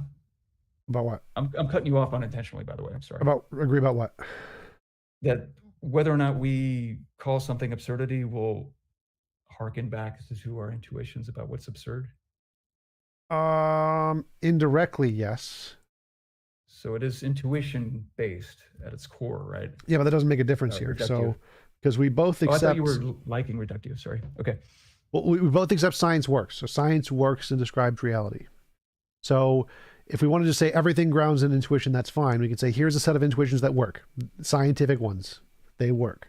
Now, if we have intuitions, we're going to apply them in something else. We have to show that those new classes. Oh, go ahead. When you say scientific intuitions, are you talking about like the Pauli things? No, I'm just literally saying empirical science. I'm just saying it's grounded in intuitions because you said it's all grounded in some kind of intuitions. We're just going to say literally empirical science is just intuitions. We'll say that for the sake of the argument. Sorry. Okay. So empirical science is a kind of intuitions, the empirical intuitions, whatever. And we both agree empirical intuitions work. And you're saying, well, we have these new kind of intuitions that apply to this metaphysical realm of non-empirical stuff. I'm like, okay. If we have this new kind of intuitions, well, the homeopathers also say they have this new kind of intuitions too that applies to this homeopathy magical stuff realm. And the way we assess whether these new kinds of intuitions actually correspond to anything is we have to show, do they actually work in the scientific realm? Can they actually verify the things with the trustworthy intuitions? Can the new intuition realm correspond to the trustworthy intuition realm? Go ahead. I wanted to quibble with that one thing you said. I think what you said is true. If the claims of homeopathy or the perfect being theology research program overlap with what the empirical methods have access to and could correct if the a priori methods clashed with the empirical methods. But that wouldn't make a difference in the argument here. So remember, okay, perfect. Remember my argument was that homeopathers claim that this magical spiritual stuff is a whole new realm, and even though it completely fails in science in every way, it's a completely new a new realm that's completely separate from science. So so even if they said that, it's still ridiculous, and if the method still justifies them, it's still a bad method. So it doesn't matter if it overlaps with science or not. The problem here is what I mentioned earlier, so that conditional, that conditional, it all hinges on that conditional. If they can do that and that stuff follows and their intuitions are successfully linking them to this magical domain, then what I'm doing is ridiculous. And actually the whole project of intuition guided projects should crumble to the ground, right? Except for the sciences that overlap with empirically accessible domains. That would be overly broad. So not all intuitions, just the ones that don't have a way to independently be verified through things like science. And there could be other methods. Again, science doesn't need to be the only method. It's just the only one I know about that works. That's where it loses me. It's like there could be other methods. Sure. But the proposed methods that we put on the table work for all of the nonsense. So if your method works for all of the nonsense, it's not a good method. It has to be able to filter out the nonsense. So like if I propose a new method of the magic 8-ball method, you shake the magic 8-ball, it tells you something. That's a bad one. Yeah. I like the magic 8-ball method. So the magic 8-ball method, shake the magic 8-ball, it tells you something, and like the lotto numbers, and you win the lotto. That's a good method. It works. It's a very good method. That would be awesome. And so now that method can differentiate itself from homeopathy. Homeopathy can't win the lottery. So if you can do something that can differentiate your model from all of the ridiculous models that can say literally the same thing you're saying, that's a good method. But if it can't, then it's a bad method, because it's the fallacy of unfalsifiability, that every single different hypothesis people come up with, they want to make sure that you can't prove it wrong. And so in order to do that, they make it ambiguous. So in order to make a good method, you have to be able to filter out the bad methods in some way. It has to be some concrete way to filter out the bad methods. And that's what you haven't provided in your analogy. You haven't shown a way to filter out the homeopathy method. Everything you've presented, I've seemed to be able to parody, except the fact that some philosophers in academic schools teach one and not the other, which doesn't seem to be a good argument. So everything else seems to be mirrored. And so your method doesn't seem to be able to meet up to the standard to be able to filter out the ridiculous stuff. Right. Okay. Yeah. It needs to filter out the ridiculous stuff. So I'm still getting hung up on a couple things. I don't see the parity with the stuff that perfect being theology is studying with what the homeopathy people are studying, even in the imaginary realm. Like if we're just stuck in imagination, it just seems to me that the domain of goodness and power and knowledge and let's walk through that for a second. So you have an asserted thing. I'd call it a property. You don't have to call it a property. There's an asserted thing of goodness or betterness. And the homeopathers have an asserted thing called the magic water property. So that's the parity here. So you have it in your imagination, you have asserted a thing that is a primitive. And I gotta make it a property that, let's use property talk. All right. And I'm gonna make it a property that if this being that we're analyzing has it, it's better than if he didn't have it. I'll just say he, pronoun he, who cares? that's what I mean, right? I'm still Sure. an imagination. And then when I go to the homeopathy person, what's the parallel with that one? Okay, say that If they again. have the magical water thing, Say that again. so with goodness, it's what I mean by that is that being is better if they have the property in a morally relevant way, like in terms of maximizing the virtues or something. Inform that with any kind of metaethical theory or something, then it would be without the property.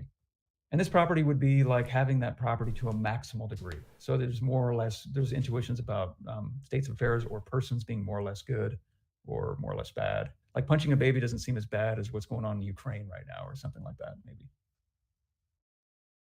Okay, and so I would just parody that by saying, what we mean by water spiritualness is the spiritualness that's in the water. But mine is a like if you go to like a first order predicate logic, it's like a relation thing. So there's like two things going on. Like, Oh wait, is there a I betterness didn't follow that. relation? So to me, it sounded like just a perfect circle. You just said the same thing on both things with different words that are exactly synonyms. Agreed. I did that. I just wanted to parody it properly. Well, no. Your example of goodness, what you said, what betterness is, when you said it, it Right. represents something that makes something better. I forget the exact terms. It sounded like an What exact what circle. goodness is? Yes, What what goodness goodness is? is something that makes Yeah, something better under some condition or whatever. That sounded like circular reasoning. You morally just better. used the same words in a different order or a synonym of the same Well, words. I'm not even making an argument. I'm just telling Right. you what I mean by Right. goodness. Right. So if you say what I mean by the goodness and just give more words that mean the same thing, that's the exact same thing as me Yes. saying by the spiritual water, I mean watery spiritualness. But then for it to be a perfect parody, wouldn't you have to say that the essence would be better if it had the watery No, spiritualness than if it didn't have it? no, it doesn't have Because any. what I'm There's no saying betterness. about There's no betterness relation here. Betterness is your made up property, and so my parody is that there's agreed. a different property that has nothing to do with goodness. Okay, so it's not a strict one for one comparison between the property I'm making up and the property Well, that would just make it the homeopathy same person's. property. So, ah, but Picasso. all right. So the parody here is that you say there is this quality of betterness or goodness, greatness, whatever, Goodness, yeah. and something makes something more good if it has a betterness. If it would be better if it had this quality. Yes. Oh, okay, and so I'd say the parody is that there is this spiritual waterness property, and what makes something spiritual water is if it has more of the spiritual waterness property. Perfect. If it has more of it, oh crap. Can you hear Yep. me? Yeah, I can hear you. Perfect. If it has more of it, it's better than it would be if it didn't have more of No, it. not better. It's just more spiritually water. So it's not better. Spiritually water. If it's like if something has more water in it, it's a higher quality of water. So if something has more Higher spiritual water, quality. it's more spiritually water. Okay. Okay. So okay, so that's perfect. So then that's your parody for goodness. And then Yes. we'll just skip over power, knowledge, and just say we can make up two more. All Yeah. right, here's the key one is the parody for this water is so awesome that it has another quality which makes it has the watery essence necessarily rather than contingently. Would that be a good parody for what I'm doing with the modal perfection with regard to perfect Maybe. being theology? I would just Because I would get rid of better because better is again too is it's not a parody anymore. It's just using your same language. I just say it has the necessary water property. There's no better in this property. It's a necessary water property. The spiritual essence of water is necessarily there. No betterness. it's necessarily there. Can I explain why I'm bringing up Sure. betterness? Betterness is like replete. I guess you're saying it doesn't matter. If perfect being theology is using betterness, it doesn't matter Yeah. because we're all just imagination. Okay, so I don't now I'm having trouble seeing a perfect one for one parody. Okay. So I'm I'm parodying the word property better can equate or be okay, replaced by literally anything else. Water. and you're replacing it with higher quality, right? Yes. Yeah, more of yes. Higher quality. Sure. More of, and the reason why you say that you can literally replace it with anything else is because it's made up in our Yes. imaginations, right? Yep. Okay, so let me combat that real quick. So I agree with you that we're making this up right now in our imaginations. I agree with that. But I'm fixing the sense of my words in a certain way. Right.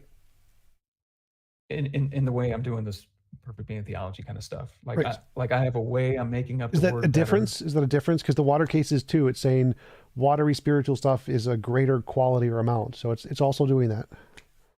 Greater quality or amount. So if it's doing the same thing, you don't want to just use the word better for simplicity's sake? Well, the point is I that, don't even think it would help me at all. well, the point is that you can do it with a different word. So the point is to say you don't need the better word. You can just use a different word because they're both made up. So a different gradient of some kind. Okay, so let me try this point. So Harry Potter's made up, right? Yep. Sauron's made up. Yep. Right? But Sauron's not Harry Potter. Yep. So there are true and false things we can say relative to how we're fixing the sense of the proper names in fictional worlds. Sure. And Right. I'm saying you're talking about Harry Potter better than I'm talking about Sauron, and they're both made up. They're both made up, agreed. But if you were to do a one-to-one kind of thing between Harry Potter and Sauron, and it's a perfect one-to-one thing, and I don't know, let's just say Harry Potter is a better magician if he can lift up a castle with his mind. And then you were to parody that with Sauron and just say Sauron is a better Dark Lord if he can, I don't know, snuff Frodo out of existence, Sure. or something like that. Right? Sure. It seems to me that even though both of those scenarios are completely fictional, that we're using language in a certain way where we have to fix what we mean by better, Right. even if we're in an imaginary world. Right. But the problem is I'm saying better itself is the property Well, you do not need. Better itself is the Frodo. Better itself is the Harry Potter. Better itself is the Sauron. Okay. So you can't use better in both because it's literally the opposite of the thing I'm trying to show, or one of the things I'm trying to show doesn't exist. So it'd be like if I'm trying to parody Harry Potter and I use Harry Potter, well, that's not a parody. I'm just using Harry Potter. So if you're saying there's this goodness property and goodness is a measure of a combination of things that make something better or whatever, that's the parody. Both of those things are the parody, not just one of them, both of them. So I'm saying that there is this spiritual watery essence thing, and what makes it spiritually water essence is a purity measure. And the purity measure is a parody of the better, and the watery essence is the measure of the goodness. Right. Okay, and then to make up something about how it would be more pure if it were necessary. More pure. Or did I just say it? I don't know if I need that part. So that part I don't think is required for me to mirror in the argument. Okay. So I agree. I think I see your point now. So yes, I'm not mirroring the highest quality equals necessary. I haven't mirrored that part in the argument yet because I don't think it's necessary. I don't think it's necessary in the argument. So I'm saying that the necessary property is just another thing I can add on. So I'm just going to call it necessary. It doesn't need to have the relation that its amount of pureness is required to be necessary. That's a different thing. I just don't think you need. I can just leave that out and still have an equivalent argument. I don't think it's a perfect parody at that point, just because. Well, right. I agree. I agree. It's not because I don't need it. It still equally is justified with or without that parody. That might be, I think, the crux between us then. Well, I think that's the crux. Wait, I can make it that way one way or the other. Point is, it doesn't matter. So the question here is one of these more justified to believe than the other? You're saying that yours has this. Yeah, they're both imaginary. Right. So no, I would say no. They're both at that point in the argument purely fictional. Right. So the question here is the whole point of the reason the parody argument is trying to demonstrate is that your methodology can't differentiate a ridiculous example from a real example. And so if you would have to say that the example where necessity results from the amount of betterness is somehow less ridiculous than it just having the necessary property with it not being a result of betterness or a result of purity. It's just a thing in it. So I don't see a difference between those two cases. You'd have to make the argument that because the necessity doesn't result from the amount of betterness, that makes it a less plausible parody. I don't think it is. It doesn't seem in any way that makes it less plausible that it just is necessary. It exists in all possible worlds, not because it's better, just because it's part of its nature or something. I don't need it to be a result of its purity doesn't seem to make it any less plausible. Result of its purity. So you just think it's a part of its nature to be Well, maximally pure without so any kind of what I'm modal specifically add-on. asking is that you would need to make an argument of why necessity being a result of betterness or the amount of betterness is a more Oh, plausible thing than just believing it's a part of the nature. Because to me, I don't see any difference between the two. so yeah, so okay, so at that point, that move that I would make would again be intuition guided. So I guess let me just play it out, and I know your objection to intuitions, but let me just kind of when I think about the metaphysics of modality, that's definitely like a textbook Exhibit A kind of research program that's intuition guided. The metaphysics of modality. And modality is just about Um, relations. So how does that make one more like if I say it's just a part of its nature, not because it's betterness? What difference does that make? you kind of lost me just a little bit. Sorry. So I'm not seeing the difference between you saying because it's necessary because it has the most betterness and it just is necessary. Like why would one be more Oh, plausible oh, than the oh. other? Well, see, okay. So our conceptual schemes are clashing. I'm having to translate in my mind. So be patient with me here. Your question is, why can't this, uh, say it one more time? This is my Why is fault, it probably. I'm trying more to follow this. plausible or why is it a better Right. hypothesis to say that something is necessary because it is the maximal betterness rather than just saying some alternative necessary that just is necessary. There's no betterness involved. Just is that way. Well, I wouldn't say, first, let me just kind of be clear on this in the order of explanation. I wouldn't say it's uh, how should I put this? It's not necessary because it's better. It's better because it's necessary. Okay, and so I'm saying why is that the case? Why is there a Yes. relation between necessary and better? Why is that Yes. important and not arbitrary? And I can just say there's a relation between there isn't one. It just is necessary. There's no need for a relation between better and necessary. You can just say it's necessary. Get rid of the relation altogether. The relation altogether. That something could just be brutally necessary. Yeah. Then why would that be And less plausible right. than saying there's a relation between betterness I and think it's necessary? consistent. I think brute necessity is consistent with what I'm saying. If we're understanding brute necessity in the same way, how do you understand it? How do you understand brute necessity? Well, I'm happy to accept it in whatever you want to accept it, but the point here is that Okay. if it's the same, then the parity argument holds, even though it's not using the same betterness relation to the necessity. So the way you're putting brute necessity on the table, you're saying that however it is we're understanding it, it's getting rid of this move that I'm trying to make, where it's saying that having this property makes the being better if it had it as opposed to not having it. Just saying that the thing is necessary. Just say that instead of saying the stupid betterness stuff.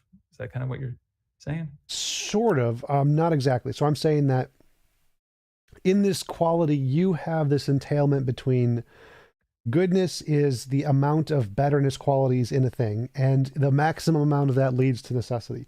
And I'm saying, whatever, fine. Mine has necessity. The water, the spiritual water stuff has necessity, but it's not. There's no relation to its amount of purity. That's just they're different things. They're just different qualities in the same thing, and it doesn't seem like one of these is better than the other just because there's a relation between them. So by necessity, I So just mean I'm mad at exists. myself right now. So, It's so hard to necessity, I just understand mean this. exists in all possible worlds. So I don't mean anything more than it Me exists too. in all Yeah, me possible too. worlds. So there's no better Me too. relation Okay. there. It doesn't. It's not a. There's no one is greater than the other. That is completely irrelevant. There's none of that in the waterness argument. So the spiritual water is necessary, meaning it exists in all possible worlds. It has nothing to do with betterness, nothing to do with greaterness Nothing to whatsoever. do with betterness. And So just let me ask you this: another if one, it one second, did, just to finish. yeah, Another yeah, unrelated fact that has nothing to do with the necessary part is that it's spiritually okay, water stuff. That's just spiritually what it water is. stuff. Okay. Oh crap! What was I going to ask? Oh, oh crap! I just forgot it. Would you agree that if, oh, there's my dad. Would you agree that if necessity was a perfection or a property or a good making property, if it was, that the ontological argument would go through? I think that's begging the question. That's just obviously like if water is water, then is it water? Of course. Okay, so this is what I'm saying. So um, this is what I was getting at with the ontological commitment thing. I have really strong modal intuitions that existing necessarily is better than existing contingently in my perfect being thing, not in the water thing. Sure. And you're denying that the thing that I'm saying is in my perfect being thing is in your water thing. Yep. But that would seem to me to give me a reason for there being a symmetry breaker there for why the water thing doesn't spill out into the actual world. Okay, Because so it seems like the only difference there is that you have an intuition that necessity yes, is a result of betterness. Necessity is better than contingency, and I could say the homeopathy yes, people just have intuition that betterness has nothing to do with it. It's just the water thing is the water thing. the water thing is the water thing. Just replacing it with some other intuition they have about the So if there's like a perfect, like perfect being theology, there's a perfect water theology or whatever you want to call it. sure.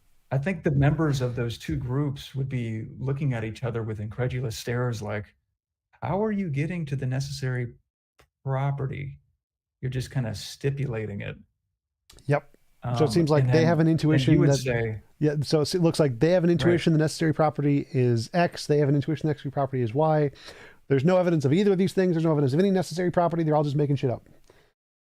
that part, yeah, we're both in imagination. I'm trying to like look at, agreed. I see what you're saying. Um, but it seems to me perfect being theology. This is what's happening. What do you mean by a perfect being? Like, let's say somebody asked me that. What do I mean by it? I'm going to make some stuff up right now that are in alignment with my intuitions, which we agree is an unreliable method for reality at this stage.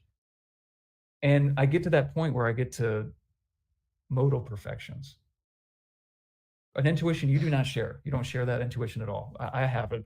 A lot of people that I've talked to over the years, this is anecdotal. I'm not going to use this as evidential at all. If I ask them if you exist necessarily, that would be better than just existing contingently, right? And they just kind of say there probably should be a full paper survey on this, right? um, it just seems like if you grant that, and you think intuitions are a guide to knowledge on a case by case basis, not in scientific investigation. That's stupid. Standard particle model particle physics. Ugh. You need actual experimental confirmation. But with stuff like goodness and power and other a priori kind of explorations, conceptual investigations, it seems to me that intuitions, when it comes to just being precise about what you mean by concept, intuitions seem to me to be pretty reliable, defeasible, but on the whole, pretty reliable. And they should be put on the table for discussion like what we're doing right now. And it talks. Now, the parody. Let me see if I can do something with the parody. What I would say to the homeopathy people is that if you don't see this necessity property as a great making property, as a property that it would be better for water to have than not to have, then we're not doing the same project. And if we're not doing the same project, I don't think you can deploy the ontological argument the way I am with the perfect being, the way you are with the water. I don't think that addresses the criticism here. So the criticism Dang it. here is that you've made up a set of qualities and you're using your Correct. made up set of qualities to reinforce other made up set of qualities, and someone else can just do the same thing. There's no way to adjudicate which made up set of properties is more reasonable than a different made up set of properties. That's the problem here. So if your entire methodology is circular in that you've made up a set of properties to justify a different set of properties, and someone else could just do the same thing and just adopt one of your properties and change it a bit or whatever, then their new definition of necessary is equally as justified as your definition of necessary. So why would your definition of necessary be equal to theirs? Because the point here is that these are mutually exclusive definitions of necessary. One is right, one is wrong. And Okay. so We if both mean the same thing by it. well, no, because remember, there's no betterness in the water one. Remember? just this necessity itself, we both agree it's all possible worlds. We're in all possible worlds, right? Yeah. Yeah. Just no betterness. The betterness part isn't there. It exists in Yeah, all possible I worlds. think it's a modal perfection to exist necessarily. They don't have nothing to do with that. They Right. don't care about it being a modal perfection. Okay. So then it all comes down to whether or not it's true that it's a modal perfection, that necessity is better than contingency. Right. It's comes down to who is And then correct. Which one corresponds to reality, Right. your definition or theirs? Right. Well, corresponds to reality. So let me unpack that for a second. So I'm still in imagination. Nothing corresponds to reality yet. You're just asking me what I mean by certain terms. Right? We agree there, right? Right, but that part is, we can both agree that analytic statements are just analytic. But the point here is that the reason why your method fails is because when you try to bring it to reality, everything works. All of the reductio ad absurdums work. So in imaginary land, all imaginary things work, and they're all equivalent in imaginary land. That's one part of the argument. That's the validity side of the argument. Is it a valid argument? Yes, it's a valid argument. Now, my criticism, the reason your argument fails, it's valid. I agree. Your argument is valid. The ontological argument is a valid argument. But when you try to go to the soundness side, that's where it fails, because the same method can be used by all of the most ridiculous ideas anyone can come up with. They'll all be equally as valid. They'll all work equally as well on the imaginary side. And there's no way to tell the difference on the soundness side between yours and those ridiculous ideas, which means epistemically they're equivalent. You have an equivalently ridiculous idea. I hear it. Yeah. So I hear this. I think we're on the same page there. I'm confused of how to proceed with regard to where I'm getting hung up on, though, because it seems like I'm irritating myself right now, because it seems like every time I bring up something that I'm hung up on, it ends up being irrelevant. It's like I can't pay attention. So I'm still confused about a couple things. Like, I get what you're saying about they're both being an imagination. I get what you're saying about the fact that if they both use the same method, you get the God thing and all the absurd crap. And so I need to somehow unpack what it is about this method that doesn't lead to the absurd crap, and it leads to the God of the ontological argument. Yes. Did I got that right? Yes.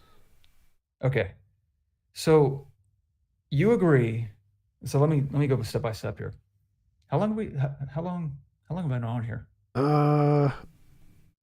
Oh, must have lost connection there for a second. It says 20 minutes on my thing. So we've been going since 4, so 2 hours. It seems to me that we've been going on for 20 minutes. That's it. This conversation's awesome. What was I going to say?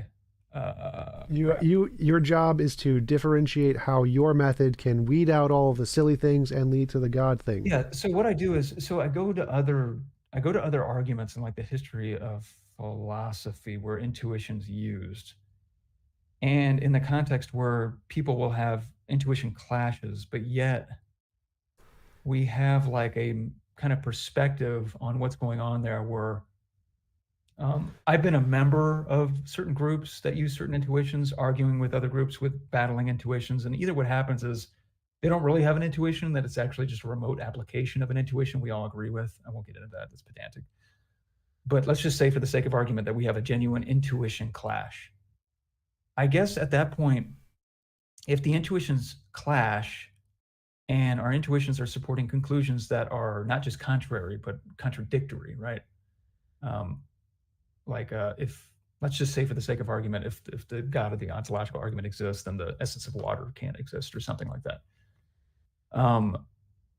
And the homeopathy people are using an intuition-guided research project. The perfect being theology folks are using an intuition-guided research project. The content of their intuitions are different. Their intuitions are latching onto water and essence and, I guess, property, memory, greater quality than, or purity, I think you said, purity. And our intuitions are latching onto power, goodness, knowledge, and necessity. We agree that the intuitions are just defeasible, right? We agree with that. I guess. We're on the same page with that. Intuitions are always defeasible. Sure. And yet intuitions can be a source of justification, Sure. right? Intuitions can even be a source of knowledge, right?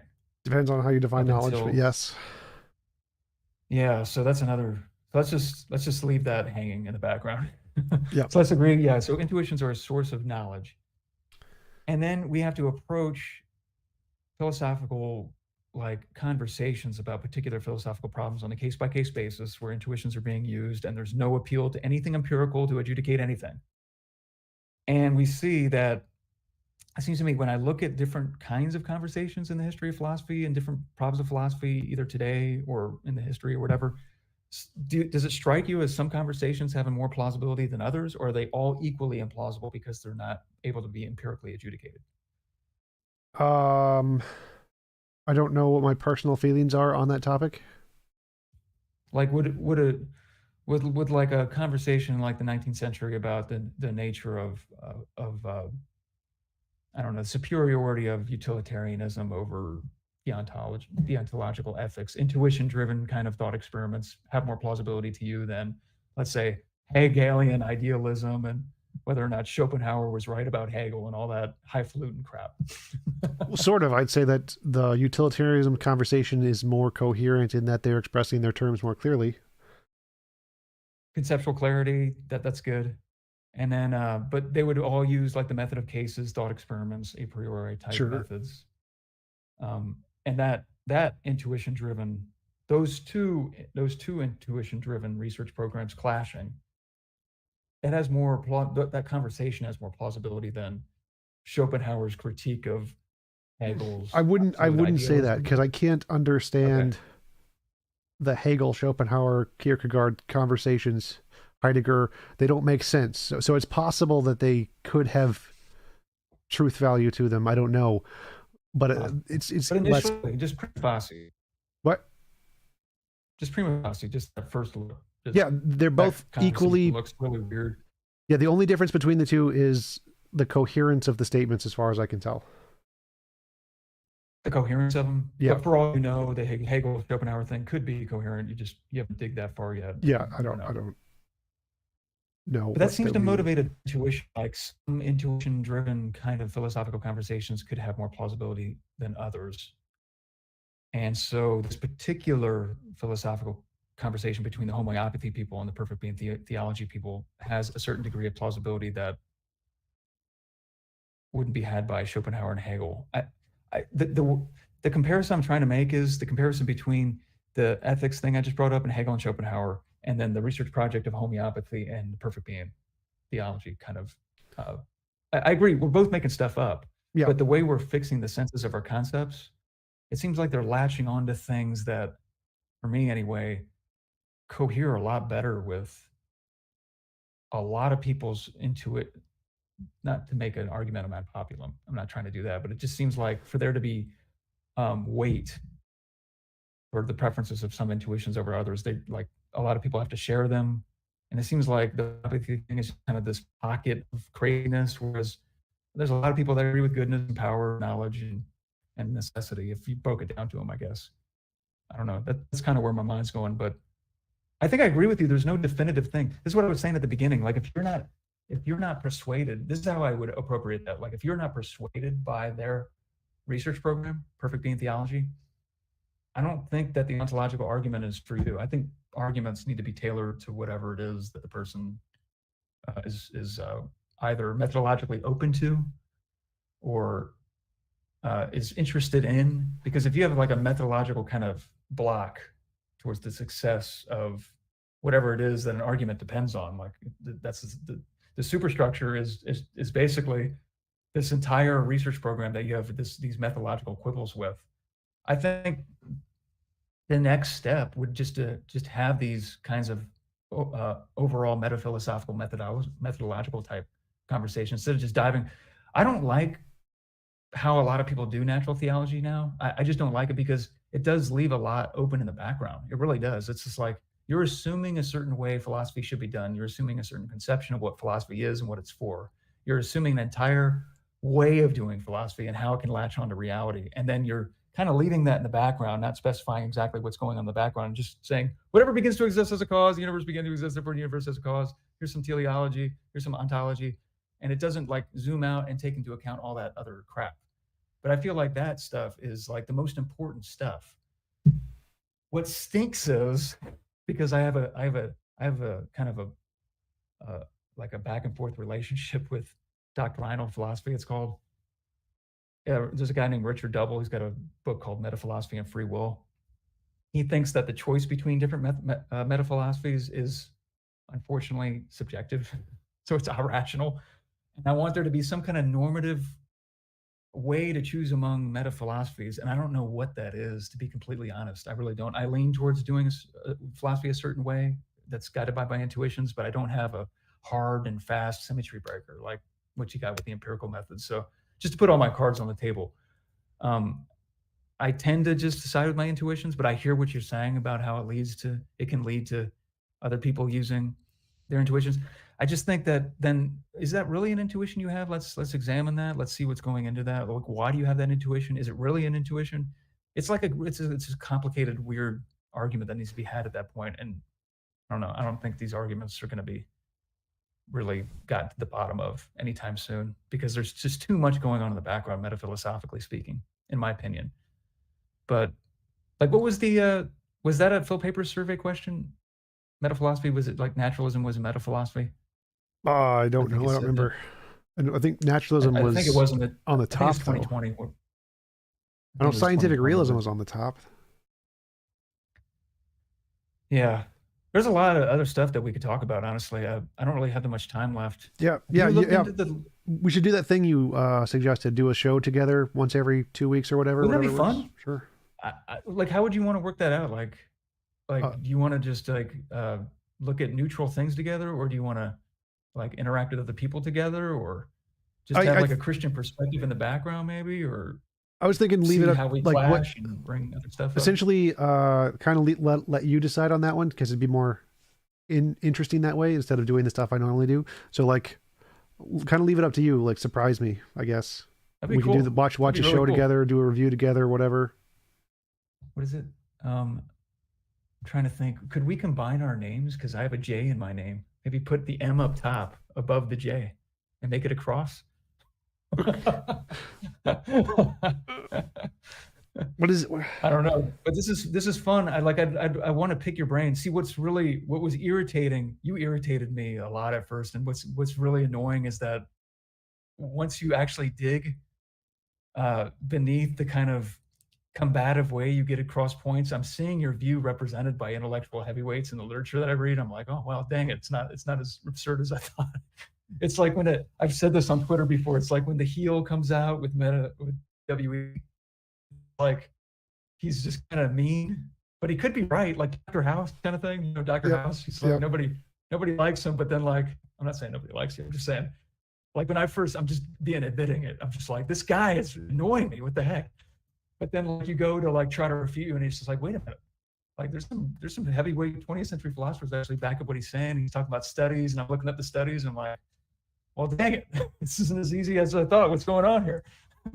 But I think there's gridlock there. But I think it'd be profitable to have a discussion, a meta-philosophical discussion. I don't like really good book to get. I would say Cambridge Companion to Philosophical Methodology. Nicholas Rescher has a lot of books on metaphilosophy. There's some stuff from Timothy Williamson on metaphilosophy. Richard Double. That's what interests me lately. And then you have people like Peter Van Inwagen who say like, oh, I don't explain things. I'm not in the business of explanation. I leave that to police detectives and scientists. We describe things. Now that's kind of an opaque distinction to me a little bit, because he also adheres to certain versions of Quine's indispensability argument in terms of what he's ontologically committed to. He gets at distinguishing reality and imagination that way, in a weird kind of neo-Quinean way. It's hard to pin down. But it's just like, but the entire project of natural theology is inference to the best explanation. So what does Van Inwagen think about the project of natural theology? And he's a Christian. So cool we could get him on the show, honestly, because I actually heard him on Discord one time. Yeah, I invited him on. He declined, unfortunately. Oh, he did? Yep. Some of you saw some of your videos. I don't know. Some people will get rubbed the wrong way. Well, I invited him a long time ago. That was back when I was debating like Josh, like the first time. So that was a while ago. That was hilarious. Like I've heard a lot of your stuff. It's funny. Yep. Do you have thoughts on inference to the best explanation? Do you have thoughts on inference is to the best explanation is affirming the consequent? I think well, inference to the best explanation. I just looked at. I think the hypothetical deduction is affirming the consequent, right? It's saying if I'd have to actually look that up. I don't think it would be affirming the consequent because isn't inference to the best explanation abduction? Yeah, and abduction you have to is affirming the consequent. Oh, if you put it in an if-then conditional, if this particular thing goes through. Yeah. I've seen that a bunch of times. I've seen that in the context of actually abductive strategies that try to show the resurrection of Jesus. I'll admit that would be affirming the consequent, but it wouldn't be a big deal because it's not an argument which has a conclusion that necessarily follows from the premises. I forget what the word is for it, but just supposed to lend credence to it. What I do get mixed up in strength and cogency. Cogency, that would be a property of a successful inductive argument. Yeah. Where I get mixed up, have you read the SCP article on abduction? A long time ago. I haven't gone through that in a long time. I have trouble interpreting certain parts of that article because in some parts of that article, it'll say something along the lines of the fact that something is the best. Let's get out the possibility of it being like the best of bad explanations or whatever, and it's actually a good explanation. That you actually don't have to prove the existence of the explanation first. Like the success of the abduction is actually confirmation theoretic, it said, which would be interesting because I always thought it would be an undercutting defeater for every single abductive strategy you could appropriate in the context of natural theology. If you have to prove the existence of God first for it to be an actual candidate explanation in the abduction, so you could appeal to it as being the best one. Well, it seems like there's parts. Do you mean prove or just provide evidence for? Because obviously, if you had to prove it, there'd be no point. But provide evidence for. Okay. Yeah. That it being the best explanation just by itself is confirmation theoretic. That's his words. Like that is in itself is what provides evidence for why that candidate explanation is doing the work that it's doing. Yeah, there's in the philosophical literature, the way they establish evidence is very minimal. So like Bayesian epistemology, pretty much anything is evidence for it. If it's just a logical possibility, it's evidence for it. And the way I use the term evidence is much stricter. Like it has to be the thing that is most indicated by the evidence, something like that, not just could be explained by the explanation. And so when I use evidence in that way, when I say something like in abduction, it wouldn't count as evidence until there was some other independent verifiable evidence for it. That's because if all of the evidences all indicate something else to a greater extent than the God or whatever, and nothing indicates the God, nothing is best explained by the God, then it doesn't, then saying that one thing could be evidence of a God, even though it's evidence of other things more so, then it wouldn't actually indicate the God. You'd be rationally concluding the other things. That's why I say it's not evidence of a God, it's evidence of the other things. The horse, not the unicorn. Yeah, exactly. I see what you're saying. So it has to like the relationship between the evidence and whatever it is evidence for has to be kind of like intimately tied to this one thing, and it can't mutually support all these other things. Well, it can mutually support lots of things, but it has to mostly indicate one or the other. So like saying if I guess that makes sense. A gold brick is on my table, if we're using Bayesian epistemology, that's a 0.0001% evidence of a leprechaun, but it's like 90% evidence that I own a gold brick or I bought a gold brick or whatever. And so you couldn't say that's evidence of a leprechaun because it's so much significantly higher evidence of the fact I went and bought a gold brick. That's the distinction I'm making here, is that when you say something is evidence for in the Bayesian sense, it applies just literally to anything that could logically possibly explain the data. Whereas I'm saying it only counts as evidence for things that are like of the top 10% or whatever. Do you understand? Do you have a good grasp of Bayesian epistemology? Somewhat, yes. You know, I got halfway through the SCP article and my brain started hurting. To be completely honest, I've seen the kind of way, the fundamental way it's set up. Did you read Swinburne's book, The Existence of God, where he went through it and explained it? Yeah, and he'll utilize that simple way. That way I can follow. I like that way. But there's like so many different permutations of this thing. It's just like people, like Like if you look at the bibliography in the SCP article, these are people that have been working on this stuff for 50 years. It's like, come on, man, go play some backgammon. This is bad. Well, It's yeah. just like, how are So we confidently appropriating these methods? And I've just kind of casually, it's just that stuff's hard for me to fully comprehend. yeah, my To be completely problem honest. with Bayesian epistemology is because it's so complicated. It's easy to buttress in a bunch of fallacies without making it hard to notice them. So like one of the things is the problem of the priors is the one I've noticed is used the Yes. most, where they put in a bunch of Yes. the dubious claims as priors that they say are really likely, even though no one else thinks they're likely, like God-related claims, and because they assume right. those things are likely and put it in the priors, it makes the probability it could be explained by a God much higher. So like the leprechaun example, if you had a prior probability of leprechauns of like 80% or something, then if you see a gold brick on the table, you're much more reasonable to conclude it was a leprechaun because there's a huge prior of leprechauns. Subjective and I think probability, yeah. Yeah, and that's the biggest problem here is that there needs to be you have to include the evidence for the fact that this thing is a prior into That's the what claim Igor that you're says, making. by the way. What? Igor says that. He says for Bayesian probability assessments, he was like, a good way to set the priors is to supplement it by IBE type inferences. And so you can kind of buttress some sort of semblance of objectivity to the priors by appeal to these explanatory virtues, whatever. Oh, is there a chat button? Chat button? There's a chat button. Are they making fun of me in there?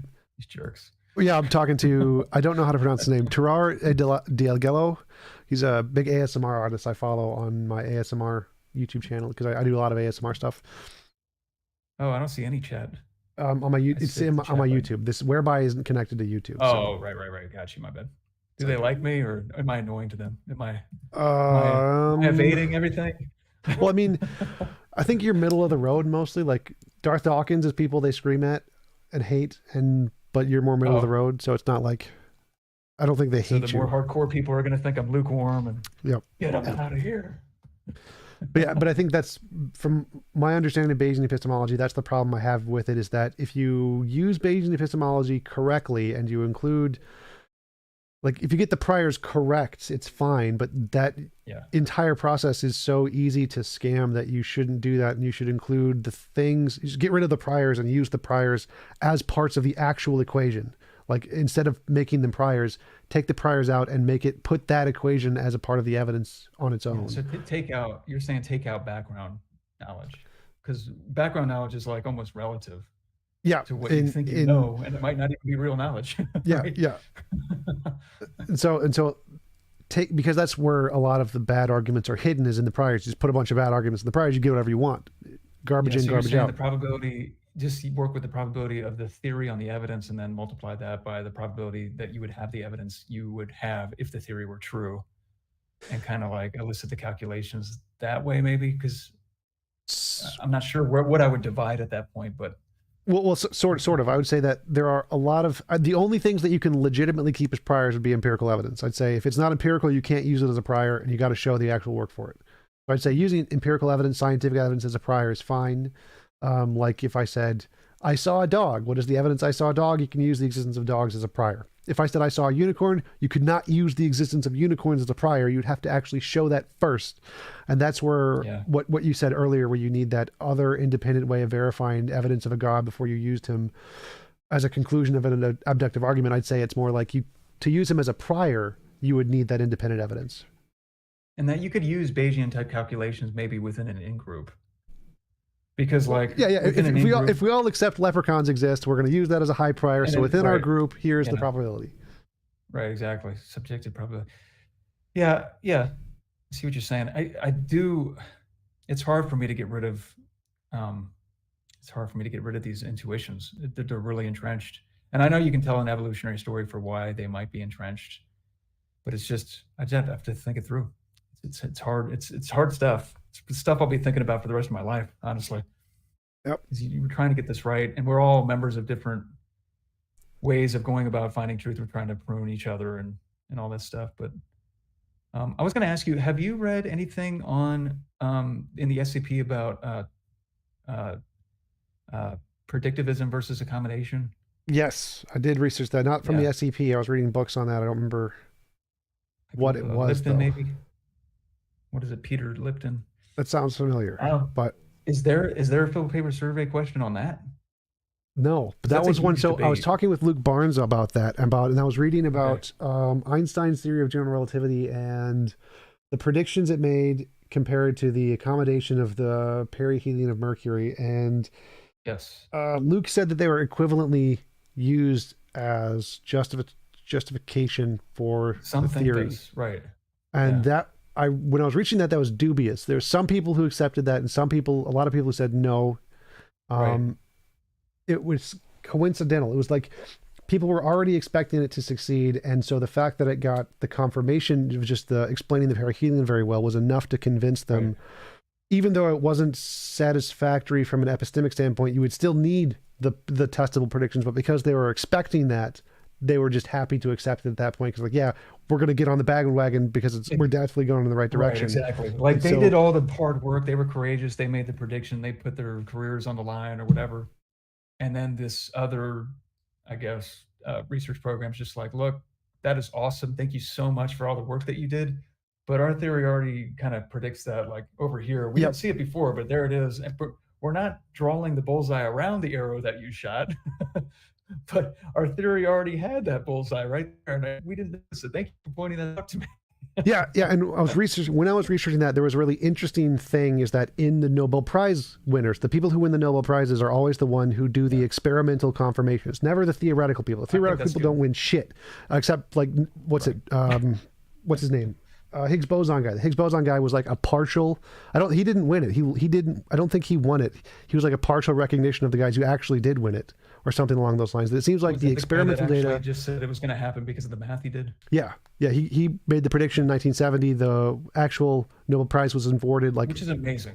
5-10 years ago or That's something. amazing. How And can you still like? How could like? Are you a realist? yes, scientific realist. How could you not be a realist? You know what I mean? They're That in is the insanely matrix. awesome. That the Everything is guy, mind. yeah, no, Everything is just pure simulation. mind. So that is amazing. I wonder what I don't know if you ever read Bas van Frossen. He's I don't know a non-realist of some sort. I guess you get the no miracles argument, but like that right there is really really good evidence for realism to me. That's insane. That the guy could just go in his office, in his armchair, work out some math problems, and be correct.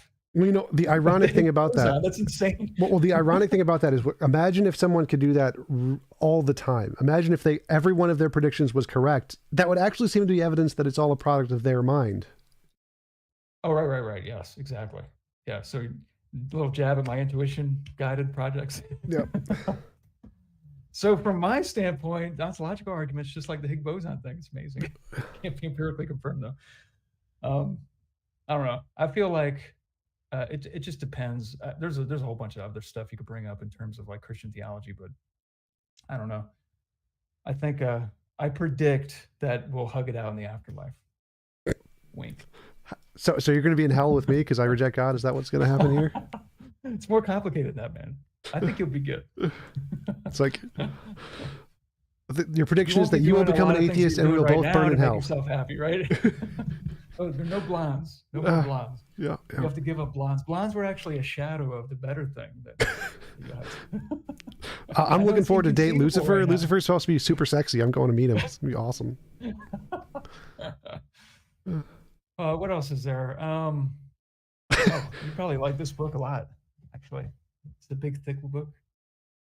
The world of imagination. Yep. Yeah. So is essentially is it just the Blackwell Companion to Natural Theology, just with a different cover? That is Roman and Littlefield or No. Littlefield. Have you read the Blackwell Companion to Natural Theology, the 500-page book of all the best arguments by like all the big theologians? Yeah, it came out in 09, yeah. So if you take the cover of that book and just put it over the natural theology, perfect. We're done. Oh, We're done. imagination. What a jerk. How dare you? What's going on with you? Let's see, what else? Let me see. Oh, I wanted to bring up something else too. Just kick me off though if you're losing time. I remember what you were saying about, and I wanted to get your thoughts on this. You'll say, like when people bring up the laws of logic, right? Um, There What about them? is, and you'll say, well, logic is just a formal language, Yes. right? That's all it is, and it's used to describe reality. Yep.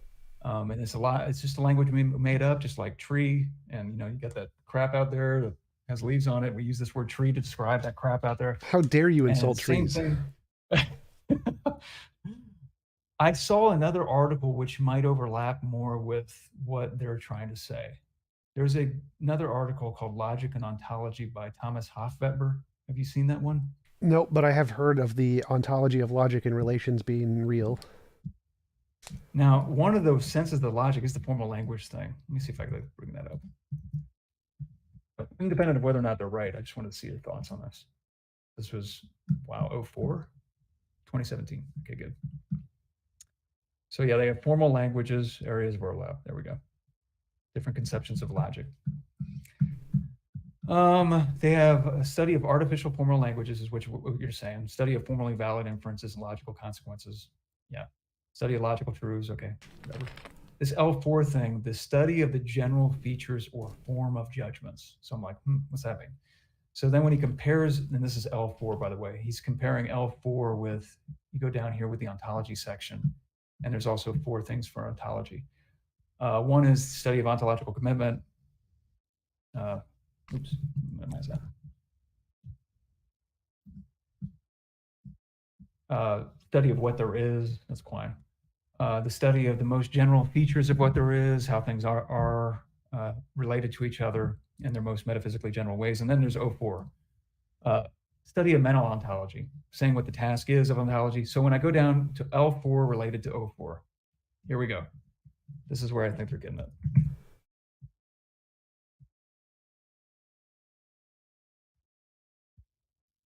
Control F.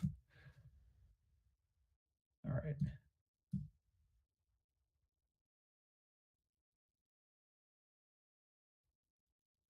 Okay, so, and I see your option here, actually. It's kind of interesting. Now, okay, one way to understand logic is as the study of the most general forms of thought or judgment, what we called L4.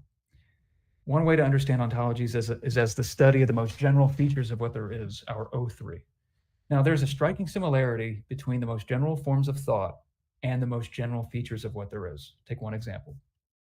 Many thoughts have a subject of which they predicate something. What does that sound like? Haven't you heard this a million times? The one of the many. Yeah. The predication, this phenomenon predicate, are subject predicate forms of our sentences. They got to correspond to like properties and substrates in the real world. And there's this mirroring relationship between the way we use the language and the structure of the world or whatever. And then it says this. What there is contains individuals that have properties. It seems that there is a kind of correspondence between thought and reality. The form of the thought corresponds to the structure of a fact in the world, and similarly for other forms and structures. Does this matching between thought and the world ask for a substantial philosophical explanation? Is it a deep philosophical puzzle? To take the simplest example, the form of our subject-predicate thoughts corresponds perfectly to the subject of object-property facts. If there is an explanation of this correspondence to be given, it seems it could go in one of 3 ways. And here's okay, wait. This is one way. Either the form of thought explains the structure of reality, that's idealism, or the other way around, a form of realism where the structure of reality explains our forms of thought. Or maybe there's a common explanation of why there is a correspondence between them. For example, on a form of theism where God guarantees a match. I think that's the heart of what precepts are trying to say. I really do, with the logic stuff. Now, whether or not that's plausible, I have no idea, but it looks like it's an option. And the fact that they don't say this is annoying because it always just goes to impossibility of the contrary. It's like, what content is that? That sounds ridiculous.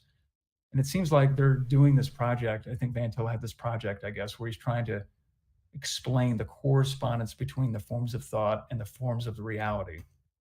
And whether or not that project gets off the ground or succeeds, I have no idea. But it seems like that's what they're trying to do. Well, yeah, but they're making a strong argument that saying the other 2 are impossible, that the third case is the only one.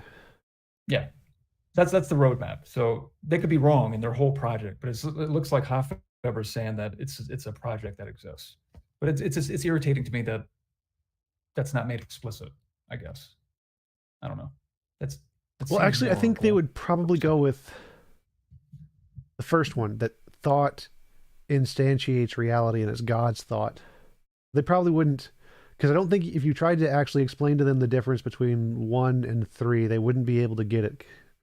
So I think that they would probably say that more in an idealistic sense, that you need a mind to ground logic in order for anything to have any kind of logical relation. Maybe, because I mean, I would agree with that, but I'm not an idealist. So I would opt for 3 in a sense, but just not in the kind of strict Van Tillian sense. Maybe. I don't know. I have to think that out. Because I think 3, a better example of 3 is to say that there is this essence of logic. Logic exists as an abstract object, like a Platonic object, and it is the one that corresponds between the two, the mind expression and the reality expression of logic. I think that would be a better example of 3. That would be, yeah, that would be an example of 3. Like you saying, another example of 3 is the God one. And then the abstractness of God, people can duke out, maybe. Yeah. Let me see. Let me see here. Oh, I got some Phil Paper survey questions. Do you think that the consensus of this survey is functioning the same way consensuses work in scientific consensuses? No, it's just a shorthand. It's just something I can use to slap precepts in the face. Slap precepts in the face. I'm looking at, yeah. So it looks like Bourget and Chalmers, and I read this last night, so you probably know more about this than me. They're the ones who did the study, saying right? that you can actually, what is it? They did the study. They're the ones who did the Phil surveys, probably the first one. Exactly, yeah. 2009 and 2020. Yeah.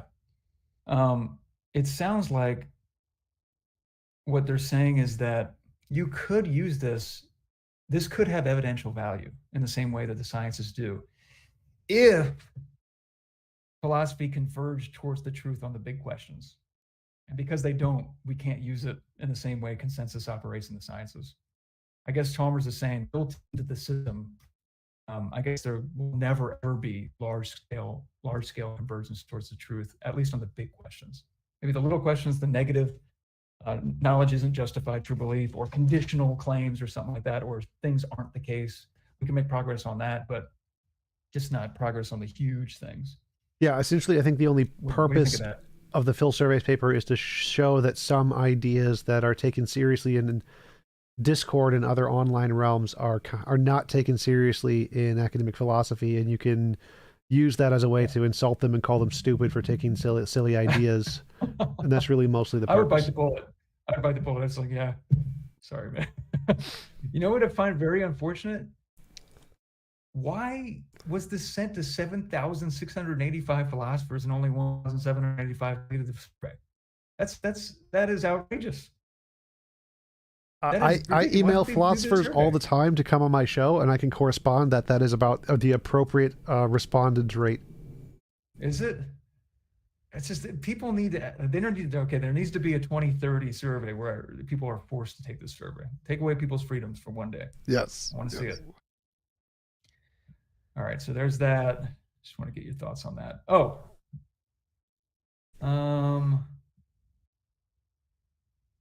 Oh, we actually talked about that. Survey was good. Permissivism. Let me see. Oh, can I talk about your moral theory, which I find very interesting? All right. This isn't you're making a prediction about this thing, so it's not actually distinguishing between imagination and reality, right? You're saying like in the future, maybe. Is that what I think I heard you say that a couple times? So I make predictions, so it should be able to in the future. It's trying to do that. Right. It's trying to do that, and it's not, and it doesn't matter. Like, do you think you can see like a trend for it converging on something into the future, or do you think the bell curve is just kind of unreliable when we look at it within the next like? Yes, I think it is converging on the best possible worlds model. You're saying that society is edging toward a like a singularity type moment where technology will be maximized and we'll be able to go into our own worlds and do whatever we want, not impose on anybody's will, and all that stuff. It actually sounds pretty cool, but yes, technologically, if we can find a way to do that, like, so the hypothesis is that as we gain in technology, we'll get closer and closer to the best possible world. If we could get to a significant enough technological control over the universe, then yes, we would get to the BPW, and we're moving in that direction. That as we gain in technology, we see a proportional shift towards the BPW. But it doesn't necessarily mean we're going to get there, because I don't know what the limits of physics are. And why don't you think that you ought to? Like, why don't you commit yourself to oughts? Because I think oughts are meaningless. Meaningless. So I think, like, so this is another thing I want to brought up. So like the SCP article on moral naturalism, like I was reading that the other day too. That ends on a note of kind of up in the air. Like I think it ends with Stephen Diablo critiquing Frank Jackson's reductionism of the moral oughts. What do you think of that? I mean, I'm not. If you don't remember, it's fine. It's just like it seems like it'd be. I think it would help your theory, honestly, to say, look, you ought to bring about this world. Society ought to come together to create this technological paradise where you don't have impositions of will anymore. Well, I just think oughts are meaningless, so it just doesn't mean anything to me to say oughts. Like I could say that if there is, like, there's the dilemma I ask, which is something moral because you ought to do it, or ought you do it because it's moral? Thank you, Cosmic, for the super chat. Appreciate it. Yes, I'm still black and white because of technical difficulties with Whereby is not recognizing my camera color for some reason. Forgot to answer that before. I have so much more life, vitality. Yeah. He prayed to God, and God made my screen black and white. I am the good and light, and TJump is the darkness and evil. Yeah, yeah. So, about what were we just talking about? Oh yeah, you said ought because it's moral, moral because it's yes. ought. So is something moral because you ought to do it, or ought you do it because it's moral? Now, if I intuitively try to answer that question, I get the second one. The second horn seems to be correct. How would you answer? Is something moral because you ought to do it? What was the second one again? It's the Euthyphro dilemma. Is something moral because you ought to do it, or ought you do it because it's moral? It's a good question. Let me think about that. I ought to do it because it's moral. And what do you mean by moral? Good, maybe? I guess. I ought to do something because it's good. My conceptual schemes are frizzing out again, because the way I understand oughts are in terms of something being right instead of good. And I'm imagining those concepts in my imagination, but I'm fixing the content of those concepts in certain ways. Like rightness has to do with actions, and goodness has to do with states of affairs. Typically, it's the way it's spelled out. So try to answer it from your perspective, given how you understand morality. Is something moral because you ought to do it, or ought you do it because it's moral? And you can say, if in whatever way you understand morality, enter it from your definition. Yeah, I guess so. I'm a divine command theorist, so I would say that I ought to do it because the good commands me to do it. So it is axiologically based. Well, no, so the question is ought you do it because it's moral, or is it moral because you ought to do it? Is something moral because you ought to do it? That's the reason. That's what makes it moral, is that you ought to do it. Or is it, or ought you do something because it's moral based off some independent set of criterion? So what you said is that because the right commands you to do it, that seems to be like an independent set of criterion. It's not that you ought to do it. The oughtness isn't what makes it moral. It's there's something else that makes it moral, and because of that, you ought to do it. I have to think that out. Like the way I cash it out is just that the commands constitute my obligations. Well, that's fine. That would be the second horn. So again, the horn, the first horn is something moral because you ought to do it. Is the oughtness what makes it moral, or ought you do something because of some independent set of criterion that makes something moral? And once you have that, then you know you ought to do it. So if you're saying it's God's command, God commands you to do something, that's some set of criterion that is moral. And then once you know that, then you know you ought to do it. But it's not because you ought to do it that makes it moral. It's because God said so that makes it moral. Well, then I would just say, like, if I endorsed your theory, I would just say you ought to bring about the best of all possible world, because the best of all possible world is good. Well, you ought to do that, I'm fine with hypothetical imperative. So I'd say that if you think that the best of all possible worlds is good, you ought to do it. That's fine. So I'm fine with using oughts in a hypothetical way, but categorical oughts make no sense to me. Or like, make no sense. Okay. because when I ask that dilemma, is something moral because you ought to do it? My answer, well, no, it's not moral because you ought Yeah. to do it. Your oughtness isn't what makes it moral. There's something else makes it moral. It's like God's nature, God's commands, whatever.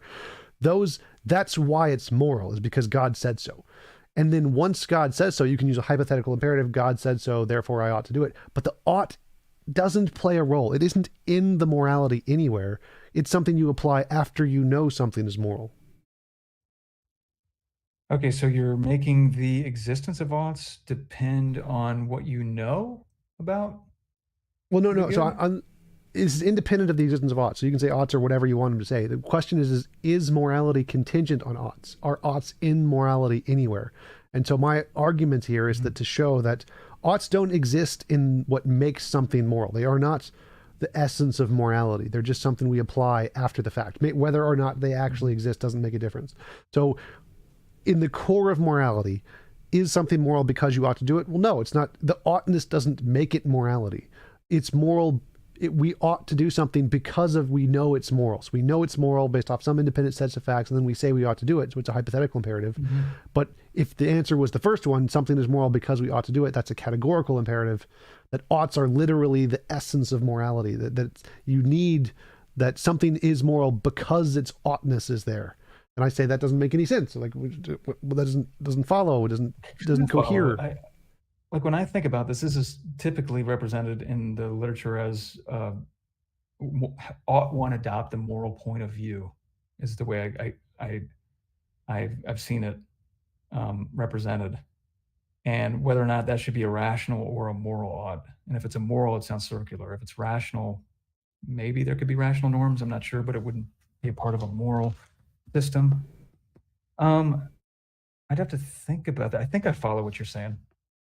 I think my mind is turning to mush because we've been talking for too long, but that's fair. Yeah, I think I follow what you're saying. I was just trying to get to the bottom. I wasn't even going to debate with you about it. I just was going to get to the bottom of what. But what yeah, you that's thought why I about don't ought. use oughts, because oughts don't make sense to me as categorical, and I don't think oughts are necessary in the essence of morality. If God existed, would categorical oughts make sense? If God was the good, and that kind of well, categorical oughts can make sense in the fact that they're grounded in something else. But can oughts themselves be the thing that makes something moral? That doesn't make sense. I can't see a connection between oughts making something moral. Something else could be. So God's nature can make it an ought, but that's still a hypothetical ought. If God's nature is perfect morality, then I ought to do it. But that doesn't, in that sense, that would be a categorical ought in the sense that the ought follows from God's nature. But again, the oughtness isn't what makes it moral. The oughtness there doesn't matter to the morality. It's God's nature that matters to the morality. So the oughtness is again an addition that isn't required for morality. And to me, that seems to be the case no matter what. No matter what you define morality to be, oughtness always seems to be an excess addition that doesn't need to be there. So you can say God's nature is perfectly moral. God is the objective standard of morality. Like, okay, do you need oughts to say that? No.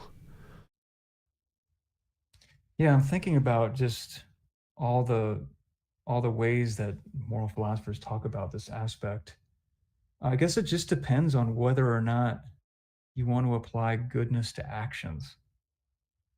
And what that's fine. So applying goodness to actions is fine, but you don't need it. Like, it's not required in morality. You can have morality. Okay, right. Without but you're saying that if you do decide to adopt the moral point of view, you can add it on to motivate actions, maybe. Yeah. Hypothetical imperative is perfectly fine. Like, you can add on the word ought to any moral statement. You're coming on board. You're going to come on board and agree with me that the best of all possible worlds is the way I'm saying it is. Then let's bring in some oughts to motivate people to bring that about or something like that. But it's just not the essence of it, you're saying. Yes. The essence of morality has no oughts in it. Yeah, I don't think I would say that either, but I wouldn't make that imply that there are no oughts in a moral system. I would just say it's just dependent on whether or not God makes a world with creatures. And so if he doesn't do that, he's not going to issue any commands. And so oughts are kind of contingent on him making a world. Well, so when I say that, what I mean is that there's no oughts in the morality. So God can add oughts in addition to the morality, but he can't, like, oughts don't make something moral. Something is moral already, and then you can add oughts additionally, just like you can add unicorns or whatever. But the Just think it's an oughtness, extra dimension, sure, an inessential dimension, but an extra dimension. sure. I So don't you know. can add oughts in whatever way you want. It can literally be an existing platonic object. That's fine. But the question is for morality, is it required that inside morality there is this oughtness thing? And I would say, well, no, it doesn't make any sense. You don't need that. Can be added, yeah. Anybody can add that. It's perfectly fine. I'm happy to say you ought to do the best of all possible world stuff, but that oughtness isn't anywhere inside the essence of morality. It isn't anywhere inside the model of morality. It's an addition. I'm saying, okay, well, now that we know what morality is, you ought to do it because I think we ought to do it. So have you thought about like psychopathy? Like, do you think like with the phenomenon of psychopathy, do you think it's uh it ought to be the well, this might not make sense, never mind. Because I was gonna say the psychopath doesn't adopt a moral point of view. When I was gonna say ought he, but I guess he doesn't have the power to because he doesn't have the mental capacity to recognize the moral realm. So I guess he didn't make sense. Maybe someone who's not a psychopath that just chooses to be a moral monster. It seems like What we like should that's a really good say he example right there. So should. like if you said Okay. there's a psychopath who's a moral monster, like do you need oughts to say anything in that? No. You've labeled him immoral. So now we know there is a factually and Label moral him and immoral immoral. case. And we can add on, we can additionally say he ought not do that, but it's irrelevant to the morality. We already have the morality. You've already said he's immoral. And so whether or not Yeah. we add that oughtness in there doesn't make a difference. Maybe just to fill out like descriptive detail about the entirety of the moral situation or something like that. We could do that, but even though it's not necessary to delineate its essence, I think is what you're saying. Okay. I guess I would need to think about that. It's interesting. Okay. Cool. Oh, did you come up with the concept of the least imposition Yes. or no imposition of will just with your imagination, right? Yep. You just used your imagination. Yep. I agree with that method. That's a great method. Well, I do too. I think it's a great method for hypotheses, but But then you need some other way to verify it corresponds to reality, which is where the predictions are for. right, and I would say that the predictions, let's just say for the sake of argument, would be sufficient to adjudicate between imagination, reality, but not necessary. Because then I could just do some a priori type exploration of I whether or think I not think they're necessary. I think you must necessarily, or at least necessary insofar as I know. They're not. They might be another way I don't know about, but as far as I know, that's the only way. it's the only way. See, it's interesting because again, I'm going by the rules that intuition guided research projects have for the success of what they're investigating. But I don't know if you've ever read C.S. Lewis's The Problem of Pain. Yeah, I Okay, was do you remember? He required to in talks high about what school. you're saying right now. Do you remember that part in Divine Omnipotence? He actually brings this up. This is what interests me. Which part? He's like, is it possible? He's talking about what the necessary conditions are for having a world at all with a common like nature, but that would kind of exist between two subjects. And his thinking through whether or not this is possible really reminded me of how you were thinking about the best of all possible worlds. There was a lot of overlap, and you guys are going to disagree. Don't get me wrong, but there was like a lot of overlap. Hmm. Um, here, actually, this is I kind of want to get your thoughts. Can I read this to you, or are you Sure, running out go of ahead. time? Okay, let me see. Because I already know you're going to disagree with this, but it was just interesting that he was doing kind of the same thing that you're kind of doing, with speculating about the stuff. I was like, oh wow, I think TJump would like this. So this is on the chapter of omnipotence. Yeah. Okay. And this actually comes from, I don't know, you might like stuff like this. Like he had a great war with this guy named Omar Barfield about all this stuff, the nature and scope and of imagination, and whether or not it latches onto reality. So stuff that you're into, this is imagination, actually latch on to reality. And actually, Omar Barfield thought that it might latch on to certain aspects of it through correct use of metaphor and all this stuff. But that's actually interesting. We'll talk about that later. But he says, let me skip a lot of this stuff. All right. Oh, society, I'm going to skip all that led up to this. Society then implies a common field or world in which its members meet. If there is an angelic society, as Christians have usually believed, then the angels also must have such a world or field. Something which is to them as matter is to us. But if matter is to serve as a neutral field, it must have a fixed nature of its own. If a world, quote unquote, or material system had only a single inhabitant, I was like, oh, it's kind of like, it sounds like something that TJump would have. So we're in our own world, right? Yep. Before we can enter into other people's worlds, maybe we've got to ask their permission because, we don't want to impose our world on their will and all that stuff. And he says, if a world material system had only a single inhabitant, it might conform at every moment to his wishes. That's exactly what you're saying. It's amazing. Yep. Quote, trees for his sake would crowd into a shade. That's so cool. But if you were introduced into a world which thus varied at my every whim, you would be quite unable to act in it and would thus lose the exercise of your free will. This is insane. This is like overlapping exactly kind of with what you're saying. Well, that part, I definitely disagree there, because you could still have, like, if I had if my world was such that you wouldn't have free will, then obviously you wouldn't have free will. So if C.S. Lewis is admitting that wouldn't be the best of all possible worlds for you. So like if C.S. Lewis is admitting he's a moral monster and anybody who enters in world would just lose all of their free will, then yes, that would make sense. But it wouldn't necessarily be the case. Like you could have people who would allow for free will in their world, and other people could be in it just fine. Exactly right. So like with the background condition, like you didn't get their permission first or whatever. You just found them in your world and you're like, what are you doing here, man? What are you doing? I didn't let you in here. This is immoral. But if you were introduced into a world which thus varied at my every whim, okay, yeah, we just read that. Nor is it clear that you could make your presence known to me. This is interesting. All the matter by which you attempted to make signs to me being already in my control and therefore not capable of being manipulated by you. First of all, I just want to say that this is really cool that he's actually even thinking about this. This is why I like C.S. Lewis a lot. He thinks outside the box. What do you think of that part? Like in the context of what you would conceive as the best possible worlds, that if it's the case, if you were introduced into a world which thus varied at my every whim, and it didn't satisfy your constraint about you didn't ask for my permission first. We're there. We're thrust into existence like with the existentialist without a permission.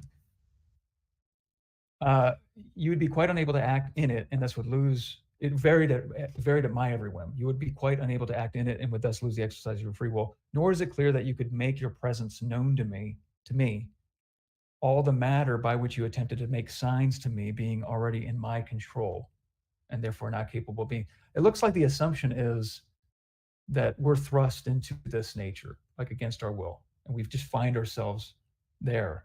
But nature is obeying me and not you. If I chose it, like if I said, look, okay, nature, act on your own. But if I wanted you back and you want to submit to me, then you get to submit to me. But act on your own right now.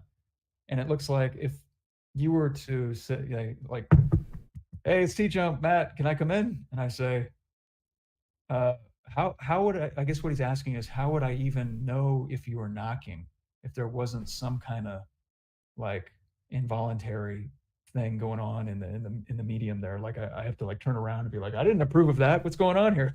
Yeah. It depends on the conditions that you set in your universe. So if you set in your universe that you must agree to literally every action that occurs, then obviously no action could occur that you didn't agree to. And so if someone was in your universe, they could do literally nothing. So you have to consent to literally every particle moving. If someone entered your universe, they could do literally nothing. Right. But I don't think many people are going to do that. So it's not something I really worry about. If you don't do that, if you don't have that condition and you say other people can enter my universe and I'd like to know about them, then the universe itself will tell you.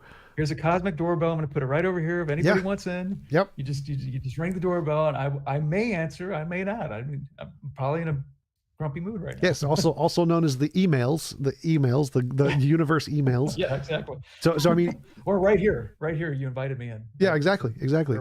So to me, it doesn't seem like a legitimate problem that would exist in the best of all possible worlds, because it would only be the case if you set the universe such that only things could happen if you literally consented to each and everything happening, and somehow a soul snuck into your universe before that condition was put into place and is just stuck there. I wonder, is that possible? Would that be possible? Would outside Yes, people it is be able possible. to So, find loopholes into your world without you paying attention to all the ways that you could block them? well, no, so there Like wouldn't be a I'm the wouldn't. dude in Halo, by the way. My character is spinning around in the corner. But that's me. I stink at video games. So it would only be possible if the person who was in the universe said, "I'm going to allow people to enter my universe without my knowledge, so they can enter if they want to." And Oh, right. Okay. someone entered without their knowledge, and then they said, "You know what? I'm going to change it so nothing can happen in my universe without my consent," and then everyone's just stuck. But they'd only be stuck if they would only be stuck if they consented to give up their ability to leave too. So so the person entering would have to consent to give up all of their abilities, to resign themselves to whatever the universe happens to be permanently, and right. the owner of the universe would have to like say that anybody can come in without my knowledge, and then wake up and then just change his mind one day and just freeze everything. You gotta have these little backstop. Like if somebody discovered a loophole and snuck up behind you and slit your throat, you gotta be like, okay, if somebody were to do this, my cells would automatically come back together. And okay, I hope I have a good imagination when I get there. Yep. I don't want to get backstabbed. But he says, but then it just switches. At this point, it just says again, if matter has a fixed nature, nobody obeys constant laws, which wouldn't be in the worlds we just talked about. Not all states of matter will be equally agreeable to the wishes of a given soul. And this would actually support what you're saying, to be completely honest. Nor are all equally beneficial for that particular aggregate of matter, which he calls his body. If fire comforts that body at a certain distance, it will destroy it when the distance is reduced. Hence, even in a perfect world, let me see what he says here. Even in a perfect world, the necessity for those danger signals, which the pain fibers in our nerves are apparently designed to transmit.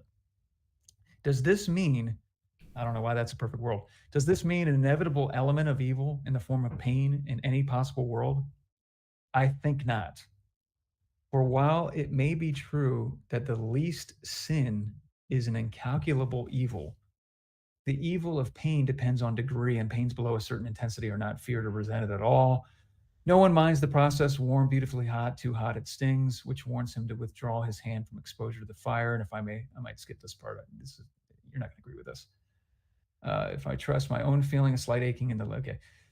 Yet again, if the fixed nature of matter presents it for being always and in all its dispositions equally agreeable, even to a single soul, much less is it possible for the matter of the universe at any moment to be distributed so that it is equally convenient and pleasurable to each member of a society. Okay, so all of this is dependent on a fixed nature of matter. So your best of all possible worlds undercuts all of this. Yes. A fixed nature of matter, if a man traveling in one direction is having a journey downhill, a man going in the opposite direction must be going uphill. If even a pebble lies where I want it to lie, it cannot, except by coincidence, be where you want it to lie. And this is very far from being an evil. This is the only thing. This is actually an interesting thing. What do you think of this? Well, one second. I wanted to bring up that one point where it said the fixed nature of matter, like obviously matter as in photons, neutrons, electrons, all those can be changed, but there would be a fixed nature to reality in that the law, it's impossible to force anyone to do anything they don't consent to. That would be a fixed nature. That is something that can't be changed. So there still would be a fixed fundamental part of the universe. It just wouldn't be matter. It would just be this law. I partially agree in that if matter as in protons and neutrons and electrons were fixed, that would cause a problem. But there can be a fixed fundamental nature to reality, which can allow for all the things he's saying, which with an equal distribution of matter for everybody. Yes, that is possible with a fixed nature to reality being the one law that it's impossible to force anyone to do anything. He actually brings that up. Like, were you in agreement with this? Let me see where I'm at. 44. He said,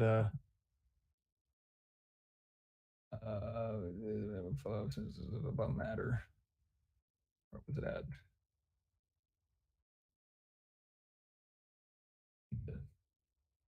Stuff. Yeah. Society then implies a common field of world in which its members meet. If there's an angelic society, so it sounds like what you're saying, maybe, unless we decide to have physical bodies. If there's an angelic society, then the angels also must have such a world or field, something which is to them as, quote, matter is to us. Is that kind of what you're saying? Yeah. So a fundamental essence of the universe, yes. Photons. Okay, yeah, common field. I think it says, yeah. So what do you think of this? So if you do have this fixed nature of matter, right, in terms of photons and fields and impermeability and all this crap. So Lewis is saying it furnishes occasion for all those acts of courtesy, respect, and unselfishness by which love and good humor and modesty express themselves. But it leaves the way open to a great evil, that of competition and hostility. And if souls are free, they cannot be prevented from dealing with the problem by competition instead of courtesy. And once they have advanced to actual hostility, they can exploit the fixed nature of matter to hurt one another. The permanent nature of wood, which enables us to use it as a beam, also enables us to use it for hitting our neighbor on the head. The permanent nature of matter in general means that when human beings fight, the victory ordinarily goes to those who have superior weapon skill and numbers, even if their cause is unjust. Let me stop right there. The goodness of having a world where you have no involuntary impositions of will would outweigh the complex goods that would result from, and by complex goods, I mean goods that wouldn't result if certain evils weren't possible. Well, like what he was saying before about courtesy and this is where I would disagree, because that's you don't need a universal way of matter to get that. You can have matter work in that way in this location and not in this location. So it doesn't need to be a universal one way of matter to have that. You can just have it be that way in this one spot. And so it wouldn't so it's false to say that you need this universal way of matter to get all of those things. You can get all of those things this without is what I was wondering. The universals. I was wondering this. So like, okay, I see a world over there. All right, let's see here. I want to go to a world where I'm not going to have a choice about how matter behaves. And I want people to, if they want to, treat me like crap. And I want to grow in virtue in that world over there. But then I can also say, screw virtue. I'm going to go over here with all the blondes, right? And I'm gonna be with a bunch of blondes. You're saying that the greatest of all possible worlds would allow you to, or how would you understand virtue and vice? I guess not in terms of morality, not in terms of actions or rules. Or assisting anything, people's will voluntarily versus would be moral. So it'd be moral. Like if somebody, the greatest example of what you're talking about here is called Dark Souls. Have you heard of Dark Souls? Crap. Dang, I stink at video games, man. So Dark Souls. The last video game I played was Tekken. So Dark Souls is for average gamers, it is a very, very hard game. It's very frustrating. It causes you a great deal of pain. It would be like choosing to play Dark Souls is like choosing to go to Earth and experience all the pain and rape and stuff. It is a hard really that game. bad? Oh my gosh. Yeah. You can find videos of YouTubers like punching their TV and throwing their chair across the room. It is hilarious.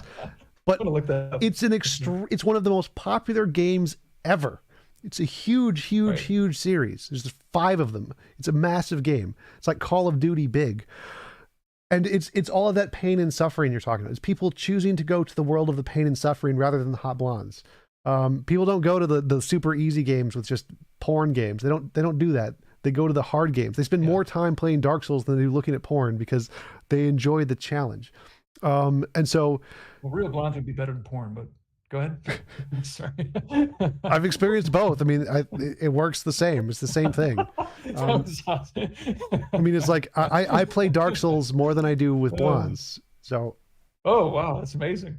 Dark Souls must be hot. It is. So the point here is that people would choose to go to those difficult worlds to learn from, and that isn't a problem at all. Yeah. So what I'm thinking is, like, I'm wondering, I'm comparing like 2 different scenarios in my mind. Let me do this. I'll give myself 7 more minutes so I can stop torturing you. I just find this conversation fascinating. I think people like skim over this a little too quickly. I wonder, like, have you read into virtue theory at all? Some virtue ethics, a little bit. I'm not a fan. Right. I would think not, because it seems like a necessary condition for virtue theory is that there are things outside of control that you have to conform yourself to. You have to kind of submit your will to making your nature conform to some kind of outside standard in a certain way so as to achieve happiness or something. Like, it doesn't come by nature for me to be patient, let's just say. And I have to read this book, The Secret to Happiness. The secret to happiness is you got to cultivate this virtue called patience and love and justice and courage and all this stuff. And if you cultivate these virtues in yourself, you'll align yourself with capital N nature and you'll attain happiness.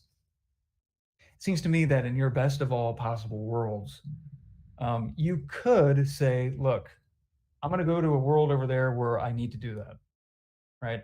I'm going to go to this world that has a fixed nature and I can't manipulate it, and I'll get the happiness that I want, like in the Dark Souls kind of way, I guess. There's like a fixed, I guess, rules you got to abide by to succeed in Dark Souls. I have no idea how Dark Souls works. But I wonder, but you would argue that if you were just thrust into existence without your permission, into a world that you didn't ask to be created in, and you have to conform yourself to the nature of this world in a virtue theoretic way, that the good that would result from you being stuck here and having to conform yourself to this particular way or mode of living or whatever would not be as good as if you had the choice to say, I'm going to go to Dark Souls world or Blonde's world or Virtue world. Right? Yes. So choice is better.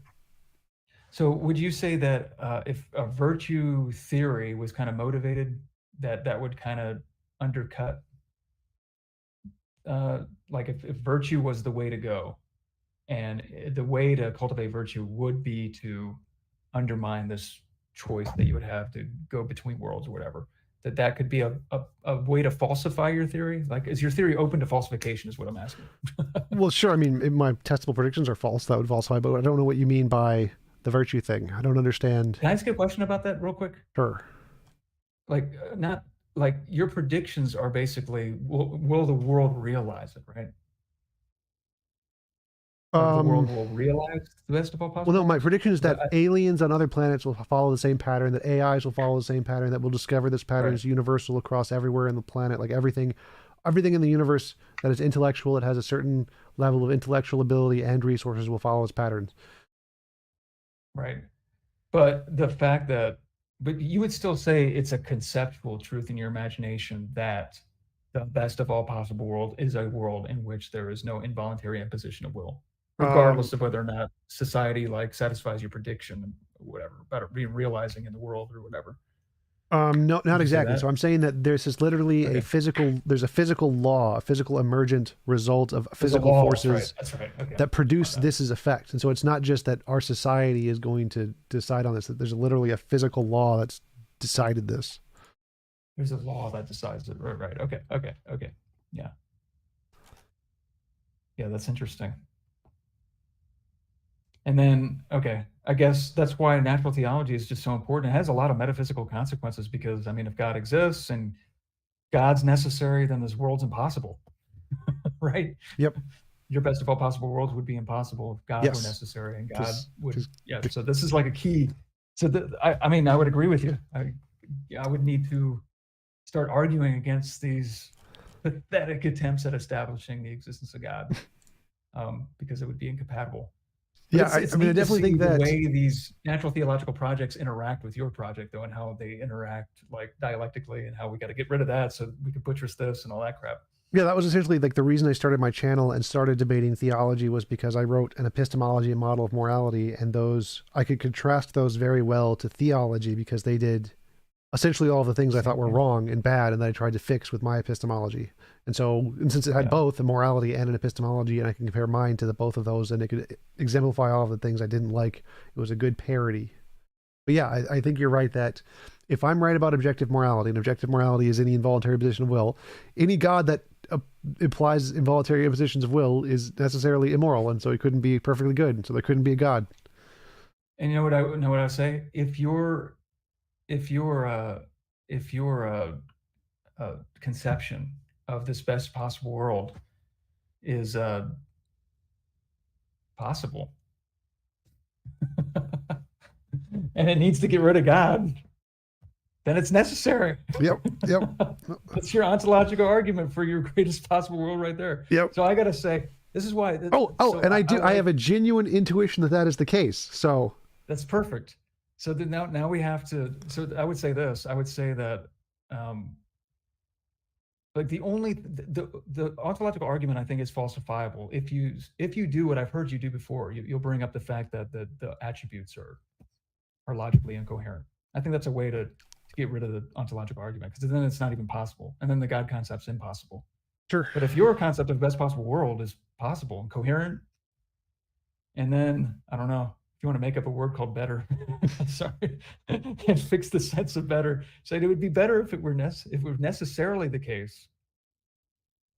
I have an intuition that would be the case. For your world to be the best of all possible worlds, there shouldn't be a possible world out there where your best of all possible worlds isn't the best of all possible worlds, right? Yes. That would be conceptually incoherent, right? Sure. So yeah, so it would be better if this thing were necessary, not contingent. There we go. So if it's possible, it's necessary. You got your ontological argument for your ethical view. You just submit a paper, or refute Plantinga and Swinburne, like TJump is the greater philosopher. You can write it. You can do all the work. Submit it. That'd be fine. It's just Plantinga. Yeah. Plantinga. Yes. Yeah. Swinburne hates that one and the free will one, isn't it? Which one? One of them hates free will. Yeah, I think it's Swinburne hates free will.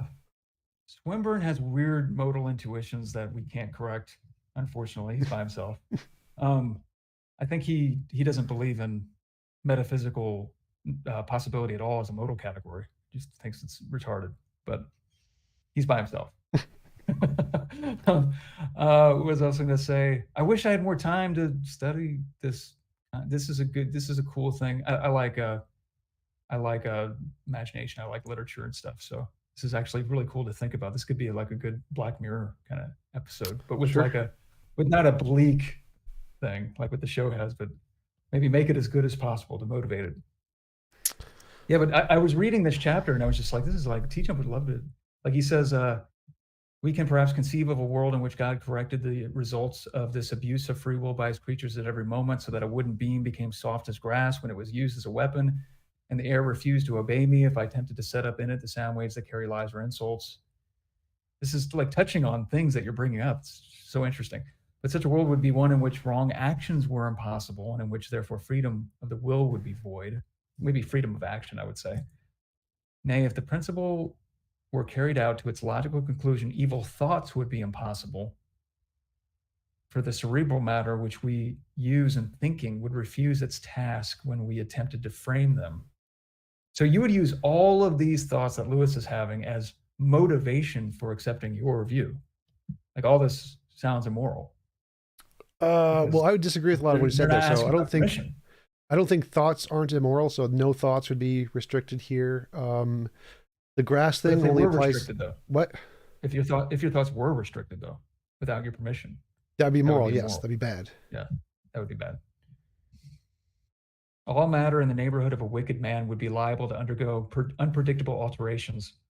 That God can and does on occasion modify the behavior of matter and produce what we call miracles as part of Christian faith, but the very conception of a common and therefore stable world demands that these occasions should be extremely rare.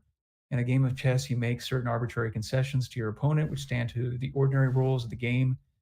As miracles stand to the laws of nature, you can deprive yourself of a castle or allow the other man sometimes to take back a move made inadvertently. I wouldn't agree with that either. So I would say that miracles don't necessarily need to be rare. Like, for example, in video games, we have miracles all the time. There's miracles, there's magic, there's supernatural stuff. You can have a miracle that heals people, and it's a miracle that happens more often than literally any other spell in the game. It can still be a miracle. So I don't think miracles, by definition, must be rare. They just, by definition, must be a different ontology than the natural world. So it could be... You could just have miracles all the time and they'd still be miracles, just like magic. You'd have magic all the time and it would still be magic. It doesn't need to be rare by definition. That doesn't follow. Oh. 1 second. Yes. Yes. There was a knock and nobody was at the door. Now what do I do? There was a knock, nobody was at the door. It was a ghost. It was clearly a ghost. I would think that aren't a lot of scientists they would say we don't want miracles because it just kind of gets in the way of the scientific project, and you have way too many ceteris paribus clauses for the laws of nature and all this stuff. No, I don't see a problem with that at all. I'd say that even if there were like random things, like completely, like there is random stuff. We know randomness is a real feature of reality. So there could be other definite features of reality that doesn't invalidate the ones we do know about. You mean on the micro, like on the quantum level? Yeah, like even if they're at the macro level, that wouldn't change anything. Even on the macro level. Okay, yeah, well, I'll bring that up. I just remember pretty much a lot of people that I've read like that have problems with the miracles. They're like, this will be a science stopper. But yeah, I'd have to think about that. It would be hard to predict things, though, on the basis of laws of nature. Well, you just change the predictions to be probabilistic. You'd say, like, it's probably the case that this dice will roll a 6 unless miracle which happens at this rate. I guess you could stack on ceteris paribus clauses. You could. But the less the better, I would think. Sure. I don't know. Sure. I mean, the Maybe. less the better. But again, quantum mechanics is a thing, but I don't think it matters. Like, I don't think it makes a Yeah, with difference. quantum mechanics, so like with the flock of birds kind of thing.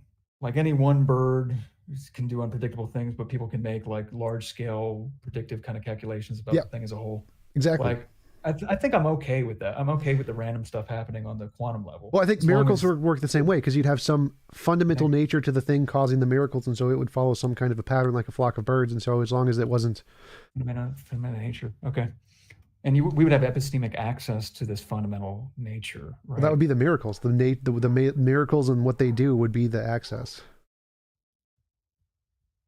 Gosh, I think I'd want access to whatever's motivating the nature to bring about the miracles personally, but Well, as if you I don't like know. prayed to have a miracle or whatever, you would technically have that. Like if it followed some specific methodology, then you would say, "Oh, well, Maybe. its nature must cohere to this methodology somehow." Do you think science would be successful as it is right now, even if like a miracle happened every other second? Yes, God, I don't know about that. I mean, as long as they weren't massive miracles, like the laws of physics change now. Yeah, well, that's what they're saying. They violate the laws of physics, right? Well, that's fine. So, like, if you had, like, let's say, a gold brick pops into the middle of into existence or whatever, that's fine. If it changes the laws of thermodynamics and then everything in the universe changes, that would invalidate science. But if it just changes like one thing, then no, that would be fine. One thing, I agree. One thing, because that's the rare thing, which is what Lewis is saying. But lots of miracle. I don't know. I'd have to think about that. Um, okay, Well, if you think about almost it like a done. video game, think about you could literally cast miracles on command, thousands of them all the time. Yes, and you can make predictions about what would happen in that video game realm, Yeah. right? So Yeah. science would still work. Okay. You'd still say, scientifically, when I fire this gun, the bullet will go and hit that person. Oh, and there's a miracle over there. That's fine. And there would be different laws of nature relative to that video game world, right? That would govern how the magic works, if it was emitted from a certain source at a certain victim or whatever, Well, right? Maybe. assume we don't know that. Assume we have no idea what's causing the miracles. We No just know we idea. can do miracles and that they just Yeah. happen. But everything else, a lot of the time, is just the same. So the fact that there are hundreds of thousands of miracles all the time, things falling out of the sky all the time, like I think it reminds me of the past humans. Past humans had no idea how things worked. They thought lightning was a miracle. They thought Right, right. volcanoes were Yeah. a miracle. So everything was a miracle. They were still doing science just fine, even though many, many things they couldn't explain. And even if they could never have been explained, all of the science they were doing was still working just fine. With those weird beliefs about, yeah. Yeah. Yeah, so if we just grant all But of the the thing Roman is about gods. that, they had wrong beliefs though. Well, no, Like no. the So volcano thing. assume they were right. Assume the Roman gods are all true. They We're all can still do through. science. They could still forge. They could still create different kinds of clay and cement. They could still do science. The Greek No, right. philosophers I and the think we're saying natural different philosophers things. could still do their thing, even if we They're granted all supposed of to the do the Greek thing. gods existed and all of those miracles existed all the time. Right, right, right. I think we're saying the same thing because I would say that, yeah, let's grant that they think that what they're committing themselves to are true, like with the pantheon of gods and all that stuff. But in reality, they don't exist, though, right? Well, no, no. I'm saying like if we grant that those miracles are literally miracles, literally Zeus They're exists, literally miracles. literally Okay, Poseidon exists. They are literally doing miracles at the rate at which they're the literally causing volcanoes yep, to erupt. They're yep. literally Zeus is literally up there okay, doing a thing with his hammer. So I'm saying there are literally hundreds of thousands of miracles every right, day. and they're still able to do natural philosophy. Yeah, if we think that was the case, we think there were literally all the Greek gods really existed, and we are living at the time of the Greeks. And if this was true Greek gods, we could still do the natural sciences. The natural philosophers could still do natural philosophy and still do science. Maybe I'm thinking of a certain kind of miraculous interference, like when you deploy the scientific methods to experiment and make predictions and confirm predictions and all this stuff. Like during the actual experiment, the miracles start tinkering with all of your methods of detecting Yeah. whatever it is science is trying to detect to make its explanations. Maybe that would be a science stopper. Well, I don't think so either, unless it happened literally every time or more than chance. Then it would be. But if as long as it only happened rarely, There's we like just an upper bound, yeah. yeah, like Okay. quantum mechanics does that all the time. We have to repeat the test to make sure that it didn't go wonky. That's why they on Yeah. the what's it the thing they sent to the moon. forget the name of the thing, but they had 4 computers, and 3 of the computers were all interlaced, because if one of them got hit by a highly charged photon, it would switch one of the ones to zeros, and the computer would screw up. And so they have other computers to validate that. So even if there was a completely random process that would sometimes miraculously mess with some of the experiments, as long as you could just do other experiments and it wouldn't mess with those, then it would be fine. So it would have to happen at such a rate that it affected like every single experiment or something.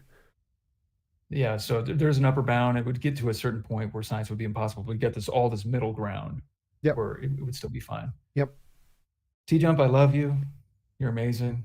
I attribute my love to you, to the stuff I cannot control, the fixed nature of matter.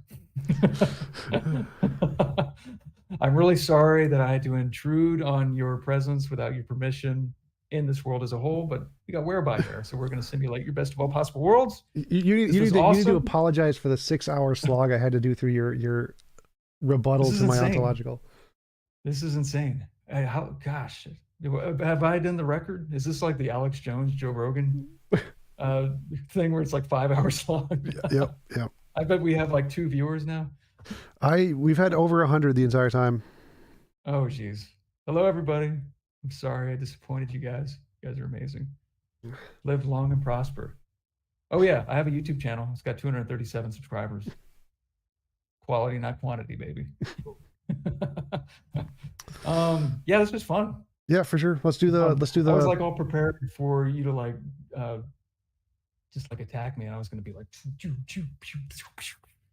because I was trying to prepare for you to act. Your hair looks funny. To respond to your views, and then I'm always watching these videos where you're like, "You're an idiot. What are you doing?"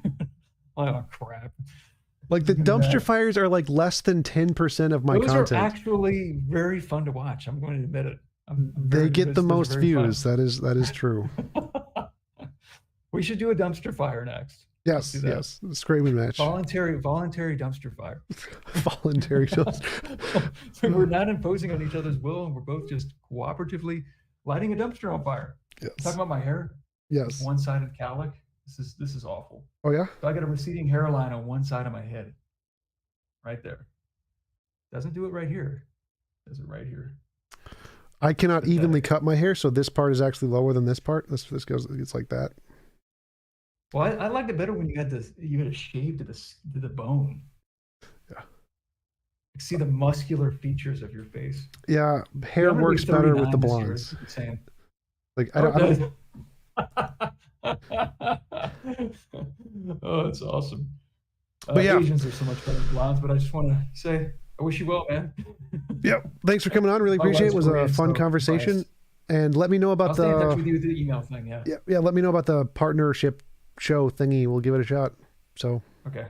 So you started out here, and here's being a Christian, and I pushed you here. I guess so. Yeah. like to push me towards being a Christian. It's all a part of the plan. This is all part of my secret plan. You got caught in my web, man. If you check my Patreon, there's a section that says I convert to Christianity. You just have to donate $1 million a month. Oh, I'm working on that right now. Investments. Doing it. Yeah, I'm getting hungry. I'm gonna need to get off soon. So it was great talking to you. Oh crap! I'm sorry, man. All right, take it easy. Talk to you later. Bye. Bye.